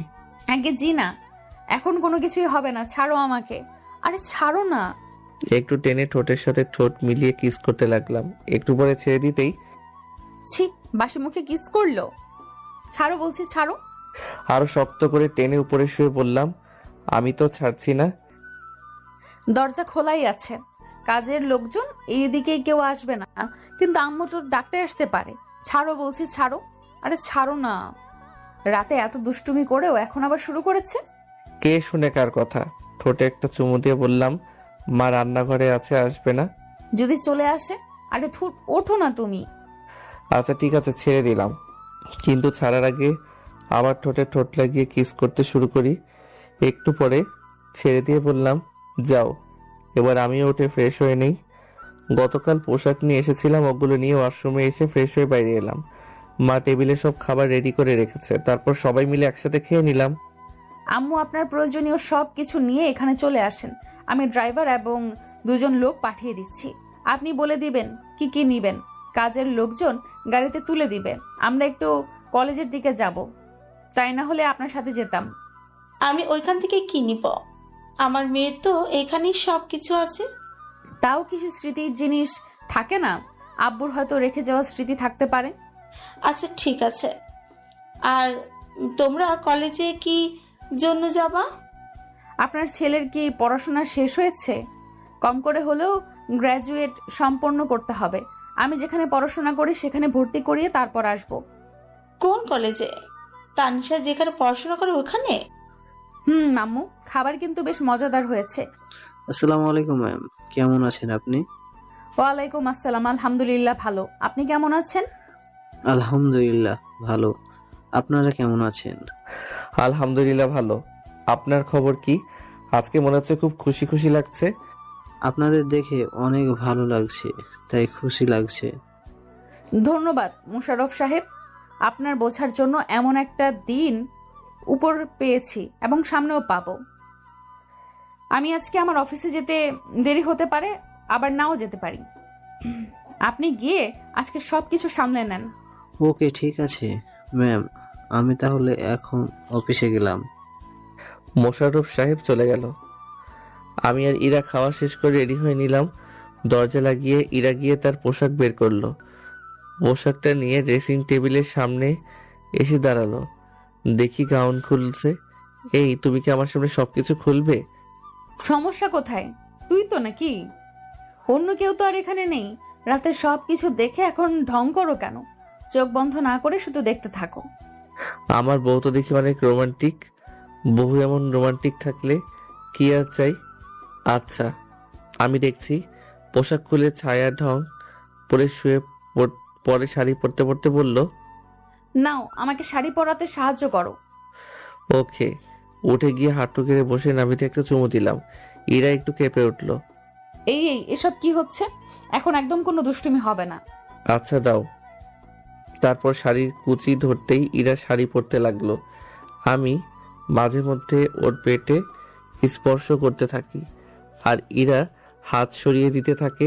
শাড়ি পরা শেষ হতেই কুচি ধরে উঠে শাড়ির কুচি গুজে দিয়ে কাছে টেনে কোমর ধরে নিজের শরীরের সাথে চেপে ঠোঁটে একটা চুমু দিলাম। ইরা আমার মুখের দিকে তাকিয়ে আছে। কি হলো, এমন ভাবে দেখো কেন? তুমি তো দেখি আমার থেকে বেশি রোমান্টিক। ওই একটু একটু মন চাইছে এমন ভাবে জড়িয়ে ধরে রাখি। ইরাকে ঘুরিয়ে পিছন দিকে জড়িয়ে ধরে আয়নার দিকে তাকিয়ে বললাম, আমার বউটাকে অনেক সুন্দর লাগছে তো। আমার কিন্তু লজ্জা করে। স্কার্ফ আছে না? নীল একটা স্কার্ফ বা হিজাব হলে আমার বউটাকে আরো সুন্দর লাগতো। ও নীলপরি মনে হতো। না আসলে আমার কাছে কোনো স্কার্ফ বা হিজাব কিছুই নেই। কিনে নিতে হবে। চুল থেকে কি সুন্দর ঘ্রাণ আসছে, পাগল করে দিচ্ছে। ইচ্ছে করছে এমন ভাবে জড়িয়ে ধরে থাকি। হয়েছে, এখন আর বেশি প্রেম দেখাতে হবে না, এখন চলো। ওকে চলো। ঘুরিয়ে কপালে একটা চুমু দিয়ে বললাম, শাড়ি ভালোভাবে পরা হয়েছে নাকি দেখি? হয়েছে। আগে মার্কেটে গিয়ে হিজাব নিয়ে পরে তারপর কলেজের দিকে যাওয়া হবে। আগে যে দেখেছে এখন থেকে শুধু আমার বউকে আমি দেখব, অন্য কেউ দেখতে পারবে না। বোরখা পরতে হবে, শাড়ি গাউন, আর সব বাসায় যখন তখন পরবা, আর বাইরে গেলে শুধু বোরখা। আমি শুধু আমার বউকে দেখব। তাই ঠিক আছে জনাব, আপনার কথা মতো এই কাজ হবে। এখন চলুন তো। তারপর মাকে বলে চলে আসি। ড্রাইভার নেইনি, ইরাই গাড়ি ড্রাইভ করছে। একটু পরে মার্কেটে চলে আসি, এসে একটা হিজাব নিয়ে পরে নিল। এই এখন অনেক সুন্দর লাগছে, এবার যাওয়া যাক। তারপর আমার কলেজে এসে সার্টিফিকেট থেকে আরও সব কিছু নিয়ে ওর ভার্সিটিতে এলাম। আমি বললে নিশ্চিত আজকে এগুলো পেতাম না। ইরা সাথে ছিল, সেই পেয়ে গেছি। বিজনেসম্যান, একটা পাওয়ার আর সম্মান তো আছেই। তারপর ওখান থেকে ওনাদের ভার্সিটিতে চলে এলাম। কত স্বপ্ন সবার এখানে পড়াশোনা করার। দুজনে একসাথে হেঁটে আসতে লাগলাম, তখনই কয়েকটা মেয়ে এলো। দেখি তানিশা আপু আছে। কিরে এরা, এটা তোর কাজিন নাকি? দেখতে কত কিউট। সিঙ্গেল আছে নাকি? না, বিবাহিত। কি বলিস বিবাহিত? দেখে তো পিচ্চি মনে হচ্ছে। আরে বল না, এটা কে তোর? ক্রাশ খেয়েছি। তাহলে বাস খেয়ে নে, এটা আমার হাজবেন্ড, গতকাল বিয়ে করেছি। মজা করছিস আমাদের সাথে? তুই বিয়ে করলি, আমরা কেউ জানলামই না। আরে সত্যি বল না, এটা কে তোর? সত্যি এটা ওর বর, গতকাল বিয়ে হয়েছে। তোদের বলি না আমার একটা ভাই আছে, এটাই সেটা। তানিশা আপুর কথা শুনে সবাই এবার অবাক হয়ে ইরার দিকে তাকিয়ে আছে। তুই বিয়ে করে নিয়েছিস সত্যি? আর বিয়ে করলি তো করলি, তোর থেকে ছোটকে? তো সমস্যা কোথায়? আবার এই পিচ্চিকে দেখি নাকি ক্রাশ খেলি নাকি? তারপর আরো কত কি। আর ছোট বলে কি পারে না নাকি?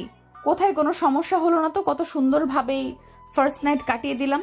আচ্ছা তোমরা কথা বলো, আমি এখান থেকে যাই। তোর পিচ্ছি বরকে এমনভাবে লজ্জা দিলি যে চলে যেতেই চাইছে। আচ্ছা, এমনভাবে বিয়ে করলি কেন?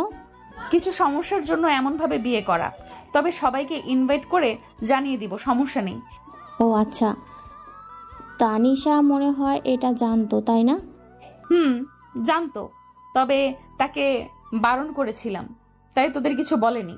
আচ্ছা, আমরা প্রিন্সিপালের রুম থেকে আসছি। বাচ্চা মানুষ তো, পড়াশোনা করেনি, তাই ভর্তি করিয়ে দেই। যা যা, দূর হ। দেখি তানিশা আপু, ওই আপুর মুখ চেপে ধরেছে। এদের মুখে কোনো কিছুই আটকায় না।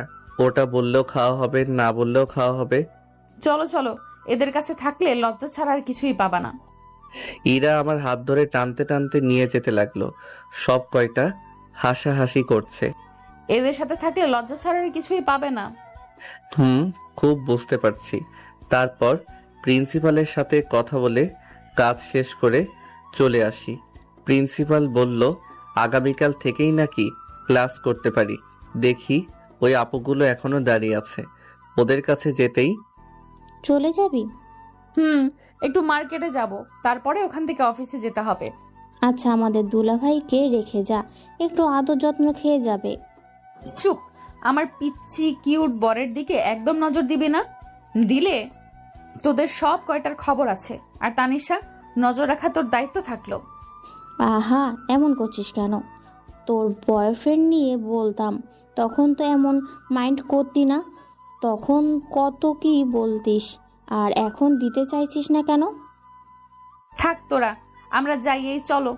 আর এগুলো থেকে সব সময় দূরে দূরে থাকবা, একটাও ভালো না। আহা, বরের প্রতি কি ভালোবাসা! অনেক বর বলে কথা, ভালো তো বাসবই। এই চলো চলো, অনেক কাজ। কথাটা বলেই হাত ধরে হাঁটতে লাগলো। মনে হচ্ছে আমি ছোট একটা বাচ্চা, কিছু বুঝি না, কিছু না জানি, কিছু চিনি না। তারপর মার্কেটে গিয়ে কিছু পোশাক নিয়ে বাসায় চলে আসি। আমাকে বাসায় রেখে ইরা অফিসে চলে যায়। বসে আছি, তখন ফোনটা বেজে উঠল। ফোনের দিকে তাকিয়ে দেখি মাসুম ফোন দিয়েছে। রিসিভ করে বললাম, কিরে বন্ধু, কি অবস্থা? আমার তো ভালো, কিন্তু তোদের কি অবস্থা? আন্টিকে দেখছি সবকিছু নিয়ে কোথায় যেন গেল। ওই যে আমার বউয়ের বাসায়, মাকে কিভাবে যে কনভিন্স করেছে কি জানি। মা আমাদের বাড়ি ছেড়ে আমার বউয়ের বাসায় থাকতে রাজি হয়েছে। আর গতকাল আবার বিয়েটা হয়েছে। বাহ, ভালো তো। সারা জীবন সুখে শান্তিতে থাক, সেই দোয়া করি। আচ্ছা বন্ধু, আমাকে একটা কাজের ব্যবস্থা করে দিতে পারবি না? পড়াশোনা করে ভালো একটা রেজাল্ট করো, তখন না হয় তোকে কোনো ভালো কাজে লাগানো যাবে। তারপর মাসুমের সাথে কিছুক্ষণ কথা বলে ফোন রেখে দিলাম। শুয়ে বসে দিন কেটে গেল। দুপুরে ফোন দিলাম, কয়েকবার রিং হওয়ার পর রিসিভ করলো। কি করো গো? এই তো বসে আছি, এখন লাঞ্চ করব। ও আচ্ছা, দূর ভালো লাগছে না, মা তো বাসাতে ওদের সাথে কথা বলছে, তাই দিন কেটে যাচ্ছে। কিন্তু আমার একা বসে এমন ভাবে কাটতে চাইছে না। তাই আগামীকাল থেকে তুমিও ভার্সিটিতে যাওয়া আসা শুরু করবা। হয় টিভি দেখো আর না হয় ফোন, তাহলে তো সময় কোন দিক দিয়ে চলে যাবে বুঝতেই পারবা না। আচ্ছা, তোমার বা আম্মুর খাওয়া হয়েছে? আম্মুর হাতের রান্নাটা মিস হয়ে গেল। এসে খেয়ে গেলেই তো পারো। যেতে আসতে অনেকটা সময় লেগে যায়। আচ্ছা, তোমার কাছে তো ফোন নেই তাই না? টাকা আছে কিন্তু নেওয়া হয়ে ওঠেনি। আমি ভেবেছিলাম একরকম আর হয়ে গেছে আরেক রকম, তাই ফোন কিনিনি। ভেবেছিলাম তোমার কাছ থেকে যেই টাকা পাবো ওগুলো দিয়ে কোনো একটা ব্যবসা করব, তাই ওই টাকা খরচ করে ফোন কিনি নাই। তবে এখন একটা ফোন নিব ভাবছি। ও আচ্ছা, তোমার কি ফোন পছন্দ, মানে কোন ব্র্যান্ডের? বাটন একটা ফোন ইউজ করি, এত ব্র্যান্ড জেনে আমার কি হবে? ওই একটা কম দামের ভিতরে হলেই হয়ে যাবে আমার। বিকেলে গিয়ে ভাবছি কিনে নিয়ে আসবো। থাক, কোথাও যাওয়া লাগবে না, আমি ফোন নিয়ে চলে আসব। আর শোনো না, miss you. I need you. তাই? এত হর্নি হয়ে লাভ নেই। তুমি গিয়ে এখন লাঞ্চ করো, আমিও যাই মায়ের হাতে খাবার খাই। ওকে ঠিক আছে, আমি রাতে আম্মুর থেকে খাইয়ে নেব, সমস্যা নেই। আচ্ছা বাই, খেয়ে নাও। Okay bye. ইরা ফোন কেটে দিল। আমি ফোন রেখে বাইরে এসে আমি আর মা খাবার খেয়ে নিলাম। রুমে এসে দিলাম ঘুম থেকে উঠে ফ্রেশ হয়ে ছাদে এসে দোলনায় বসে আছি চুপচাপ, আর চারপাশে গাছপালা দেখছি। আশেপাশে বসে কিছু ফুল আর ফলের গাছ আছে, ওগুলোই দেখা।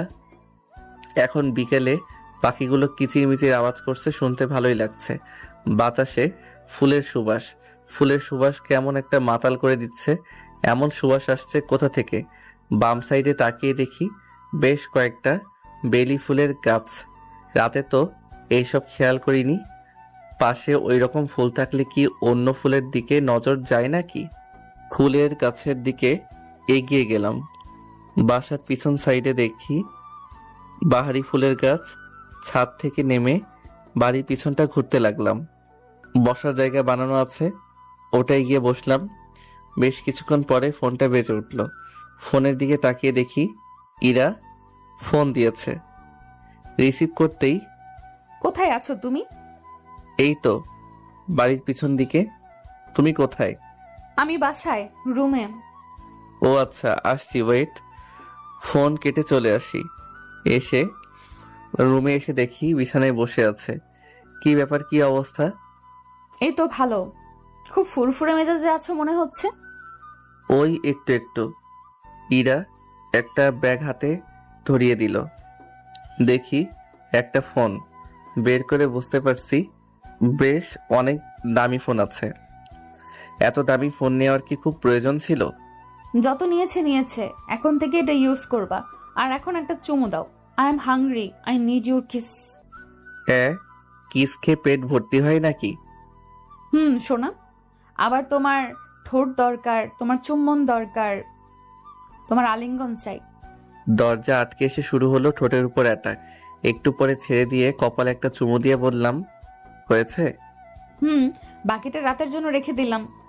মাথায় শুধু এখন এগুলো ঘুরে বেড়ায়, তাই তো? রেখে দিলাম। ইয়া বেবি, আর আমার একটা বেবি লাগবে। এত তাড়াতাড়ি? আমি তো এখনো বেবি হয়ে আছি, কম করে আরো 3 বছর পরে। আচ্ছা ওইসব বাদ দাও, চেঞ্জ করে ফ্রেশ হয়ে নাও। আমি ততক্ষণে ফোন দেখি। ইরা চেঞ্জ করে ফ্রেশ হতে গেল। আমি আমার ফোন থেকে সিম কার্ডটা খুলে যেটা নিয়ে এলো এটাই লাগিয়ে নিলাম। এমন ভাবে আজকে পার হয়ে গেল। পরের দিন সকালে উঠে, এই তোমার হয়েছে? ভেতরে চলে আসো। না, তুমি ফ্রেশ হয়ে বের হয়ে এসো, তারপর আমি ভিতরে যাব। তখনই দরজা খোলার শব্দ পেলাম। কিছু না বলেই হাত ধরে টেনে দরজা লাগিয়ে দিয়ে দেওয়ালের সাথে চেপে ধরে বলল, মাঝে মধ্যে এমন আনরোমান্টিক হয়ে যাও কেন? সব সময় রোমান্টিক মুডে থাকলে কি চলে নাকি? দুজনে একসাথে শাওয়ার নিয়ে বের হলাম। ইরা আজকেও শাড়ি পরলো। আমার যা কাজ, হি হি হি, একটু পরে খেতে আসি। খাওয়া শেষ করে বললাম, মা থাকো, যাই ভার্সিটিতে। আম্মু থাকেন, যাই। দুজনই সাবধানে যাওয়া আসা করবা। বেঁচে থাকার সম্বল আগে একজন ছিল, এখন দুইজন হয়েছ। কিন্তু আমি কিন্তু কাউকে হারাতে চাই না। দুজনই সাবধানে যাওয়া আসা করবে, ওকে? ইরা গিয়ে মাকে জড়িয়ে ধরলো। চোখে পানি চিকচিক করছে। পাগল মেয়ে, কান্না করে কেন? খুশিতে আম্মু, আমি এগুলো মিস করেছি। আমি তখন বুঝিনি আব্বু আম্মু কি, নিজের মন মতো চলেছি। এখন আমার অনেক আফসোস হয়, কষ্ট হয়। এখন আর করতে হবে না, আর কষ্ট পেতেও হবে না। আমি তো আছি, তাই না? যদিও আমি আছি, কিন্তু আপন মা বাবার মতো তো হতে পারবো না। তবে আমার যতটুকু শক্তি আছে সেটা দিয়ে দুজনকে আগলে রাখবো, ভালোবাসা, আদর, যত্ন করব। আর ভুল করলে নিজের মেয়ের মতো করে কিন্তু শাসন করতে হবে। আচ্ছা ঠিক আছে, এবার কান্না থামাও, অনেক কান্না করলাম। দুজনেই সাবধান হয়ে যাও, ওকে? আল্লাহ হাফেজ। আল্লাহ হাফেজ। মা ইরার গালে একটা চুমু দিল। আমি গিয়ে গালে এগিয়ে দিতে আস্তে করে একটা থাপ্পড় দিয়ে বলল, যা সর, আর এখন ভার্সিটিতে যা। যাচ্ছি। এখন অন্যজনকে পেয়ে তো আমাকে ভুলে যাবাই। আচ্ছা থাকো, আল্লাহ হাফেজ। এই চলো। তারপর দুজনে চলে আসি। গাড়ি থেকে নামতে যাব, তখন ইরা ইশারা দিয়ে গাল দেখিয়ে দিচ্ছে। এগিয়ে দুই গালে আর কপালে একটা চুমু দিয়ে বললাম, এবার হয়েছে। খুব। আর ভুলেও মেয়েদের সাথে কথা বলবা না। আচ্ছা যাও। আমি গাড়ি থেকে নেমে গেলাম। ইরা চলে গেল। ভার্সিটির ভিতরে একটা ভাব নিয়ে প্রবেশ করলাম। দোস্ত, ছেলেটা কত হ্যান্ডসাম, কত কিউট, দেখছিস? এর আগে তো দেখি নাই। নতুন নাকি? ফার্স্ট ইয়ারের মাঝামাঝি এখন কেউ ভর্তি হয় নাকি? হয়তো ট্রান্সফার নিয়ে এসেছে। বড়লোকস আছে মনে হয় অনেক। সব ব্র্যান্ডের পোশাক আর শু পড়াতে পারলে গিয়ে পটিয়ে নেয়, জীবন একেবারে ঝাঁকানাকা হয়ে যাবে। সেটাই তো দেখছি, দাঁড়া গিয়ে দেখছি। আচ্ছা যদি গার্লফ্রেন্ড থাকে তখন কি হবে? থাকতেই পারে, সমস্যা কোথায়? সব আমি ভাগিয়ে দিব। যা, না হলে তোর আগে কেউ প্রপোজ করে বসে থাকবে। হাঁটতে আসছি, তখন সামনে এসে একটা মেয়ে এসে দাঁড়ালো। এই যে হিরো, ভার্সিটিতে আজকে নতুন মনে হচ্ছে। জি, আজকে নতুন ট্রান্সফার হয়ে এসেছি। বাহ, আচ্ছা, আই লাভ ইউ। প্রথম দেখাতেই আপনাকে ভালো লেগেছে? মুচকি হেসে বললাম, আমি বিবাহিত। বিশ্বাস হলো না? এই বয়সে কে বিয়ে করে শুনি? লাইফ এনজয় করবে, তারপরে বিয়ে শাদী। সত্যি আমি বিবাহিত। বিশ্বাস হলো না? আপনি মিথ্যা বলছেন। সরাসরি বলেন যে পছন্দ না। এমনভাবে মিথ্যা বলার প্রয়োজন কি আছে? আচ্ছা, আপনাকে মিথ্যা বলে আমার লাভ কোথায়? আপনি কত কিউট আছেন, সুন্দর আছেন, কেউ কি রিজেক্ট করতে পারবে? সিঙ্গেল থাকলে তো আমি আপনার প্রস্তাবে এতক্ষণে রাজি হয়ে যেতাম। সমস্যা নেই, তাও প্রেম করব। এই সেমরি, কার জিনিসের দিকে হাত দিচ্ছিস জানিস তুই? জানতে পারলে তোর চোখ তুলে হাতে ধরিয়ে দিবে। আপু, আপনি? আর আমার বান্ধবী ইরাকে তুই তো ভালোভাবেই চিনিস। না চেনার কি আছে? আজ তো একটা গুন্ডি। ওই সিনিয়র ভাইয়াটা কি যেন বলেছিল, তখন এমনভাবে মার দিল যে হাত ভেঙে দিয়েছে। এমনভাবে কেউ কাউকে মারে? কিন্তু আপনার বান্ধবীর সাথে এনার সম্পর্ক কোথায়? এটা ওর বর। সামান্য গালি দেওয়ার কারণে যদি মারে, তাহলে এই দিকে চোখ দিলে তোর কি অবস্থা হবে ভাব। তোর চোখ তুলে তো মার্বেল খেলবে। মেয়েটা আর কোনো উত্তর দিল না, এক প্রকার দৌড়ে চলে গেল। আমার বউয়ের এসব গুণও আছে, না জানি আর কি গুণ আছে। তো দুলাভাই, কি অবস্থা আপনার? আমার বান্ধবীকে সুখ দিতে পারছেন তো? তানিশা আপু আছে তাই আপনাকে কিছু বললাম না। উনি আমার বড় বোন বলে কথা, না হলে উত্তরটা ভালোভাবেই দিয়ে দিতাম। আর আপনার বান্ধবীকে জিজ্ঞেস করলে পেয়ে যাবেন। তাই? আচ্ছা বলেন, কেমন আছেন আপনি? আলহামদুলিল্লাহ ভালো, আপনারা? আলহামদুলিল্লাহ ভালো। কিরে, তোর বউ তো দেখি তোকে ভালোই আপডেট করে দিয়েছে। তোর আর আমাকে একটা ট্রিট দেওয়া দরকার। আপনাকে কখন ট্রিট দেয় না বলেন? ওই রকম বড় কিছু দিতে পারি না, কিন্তু আমি আমার সাধ্য অনুযায়ী তো দেই। সেটা ঠিক আছে, এবার বড় কিছু গিফট লাগবে। আচ্ছা, তাহলে স্যারের সাথে কথা বলবো, সমস্যা নেই। স্যার আর আমি মিলে গিফটের ব্যবস্থা করে দিব। কুত্তার থাক, তোর গিফট দেওয়া লাগবে না। আচ্ছা, আন্টি কেমন আছে? শরীরের অবস্থা কেমন? আলহামদুলিল্লাহ ভালো। তোমার বাসার সবাই কেমন আছে? আচ্ছা, ফার্স্ট ইয়ারের কোনটা ক্লাস? সবাই ভালো। 3 তলা সিঁড়ি দিয়ে উঠেন, ডান পাশের রুমটা। আচ্ছা ঠিক আছে, আমি আমার ক্লাসে যাই, তারপর ওখান থেকে ক্লাসে চলে এলাম। বান্ধবী কি হলো, গেলি আর চলে আসলি যে? সুস্থ থাকলে অনেক ভালো ছেলে পাওয়া যাবে। এর দিকে নজর না দেওয়া আমার জন্য সব থেকে ভালো। এমন কথা বলিস কি জন্য?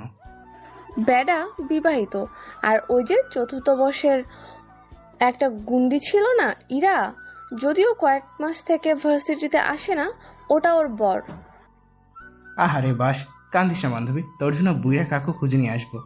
শালা ওই গুন্ডি সব ছেড়ে একটা পিচ্চিকে বিয়ে করলো। করেছে তো করেছে, তাতে আমার কি? মনে হয় 1ম বর্ষের, মানে আমাদের সাথেই পড়ে। তাহলে তো বন্ধুত্ব করাই যায়। সেটা যাই। আচ্ছা ক্লাসে চল। চুপ করে বসে আছে। একটু পরে ওই মেয়েটা এবং আরো কয়েকজন এলো।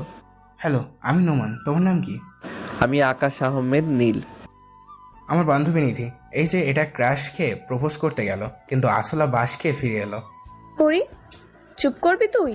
আচ্ছা, ফ্রেন্ড তো হওয়াই যায়, তাই না? ফ্রেন্ড হওয়া যায়। আচ্ছা, আজকে থেকে ফ্রেন্ড, তবে হুট করেই তুই করে বলতে পারবো না, ওটা বলার জন্য সময় দিতে হবে। আচ্ছা ঠিক আছে, আজকে থেকে আমরা বন্ধু। সেই যে আমার ভার্সিটি জীবন শুরু হলো, কিন্তু 3 বছরের মাথায় পড়াশোনার পিছনে বাঁশ গুজে দিয়ে দাঁড় করিয়ে রেখেছি, কারণ আমার কিউট একটা মেয়ে হয়েছে। তাই আমারে অফিসে যাওয়া লাগে বেশ কয়েক মাস থেকে। এই 3 বছরের ভিতরে ঝগড়া, রাগ, অভিমান সব কিছু ছিল। মাঝে মধ্যে মেয়েরা প্রপোজ করলে আমার পরিচয় জানার পর সাহস পাইনি আর কিছু বলতে। বুঝতে পারছি ওর এই ভার্সিটিতে বেশ দাপট ছিল। রাজনীতির সাথে জড়িত আছে কিনা জিজ্ঞেস করাতে বলে, আমার বিজনেস রেখে রাজনীতি করতে যাব কোন দুঃখে? সব পয়সার খেলা, বুঝেছো? টাকা আছে মানে এমপি ওসি থেকে সবাইকে পকেটে রাখতে পারবা। ভার্সিটিতে থাকতে অনেক কিছুই ঘটেছিল, ওগুলো অন্য কোনো একদিন বলবো। অফিসে থেকে এসে দেখি মা, ইরা আর আমার মেয়ে বসে আছে। আমার মেয়ের নাম অনামিকা তাবাসসুম ইম্মো। আমি গিয়ে আমার মেয়েকে মায়ের কোলে থেকে তুলে নিয়ে ইরার পাশে বসলাম। এইগুলো চেঞ্জ না করে বসলে যে? আরে পরে চেঞ্জ করা যাবে, এখন আমি আমার মেয়েকে একটু আদর করে দেই। সেটাই করো। আমাকে তো তুমি এখন ভুলেই গেছো। আমার থেকে মেয়েকেই বেশি সময় দিচ্ছ। যদি জানতাম মেয়ে হবে তাহলে বেবি নিতাম না। আমার ভালোবাসার বেশি অংশের ভাগই বসিয়ে দিয়েছে। তাই না? পাশে তাকিয়ে দেখি মা উঠে চলে গেছে কবেই। সোনা, তোমার এত ভালোবাসবো, আদর করবো রাত 12টার পরে। ভালোবাসা আদর জমে তো রাত 12টার পরে। লাগবে না তোমার ভালোবাসা। তোমার ভালোবাসা তোমার কাছেই রাখো। আচ্ছা ঠিক আছে, ভালোবাসা আদর যত্ন সব আগের মতোই হয়ে যাবে। দিনগুলো এমন আনন্দের মধ্যে দিয়ে যেতে লাগলো। আমাদের জন্য সবাই দোয়া করবেন যেন এমনভাবে সুখে শান্তিতে থাকতে পারি।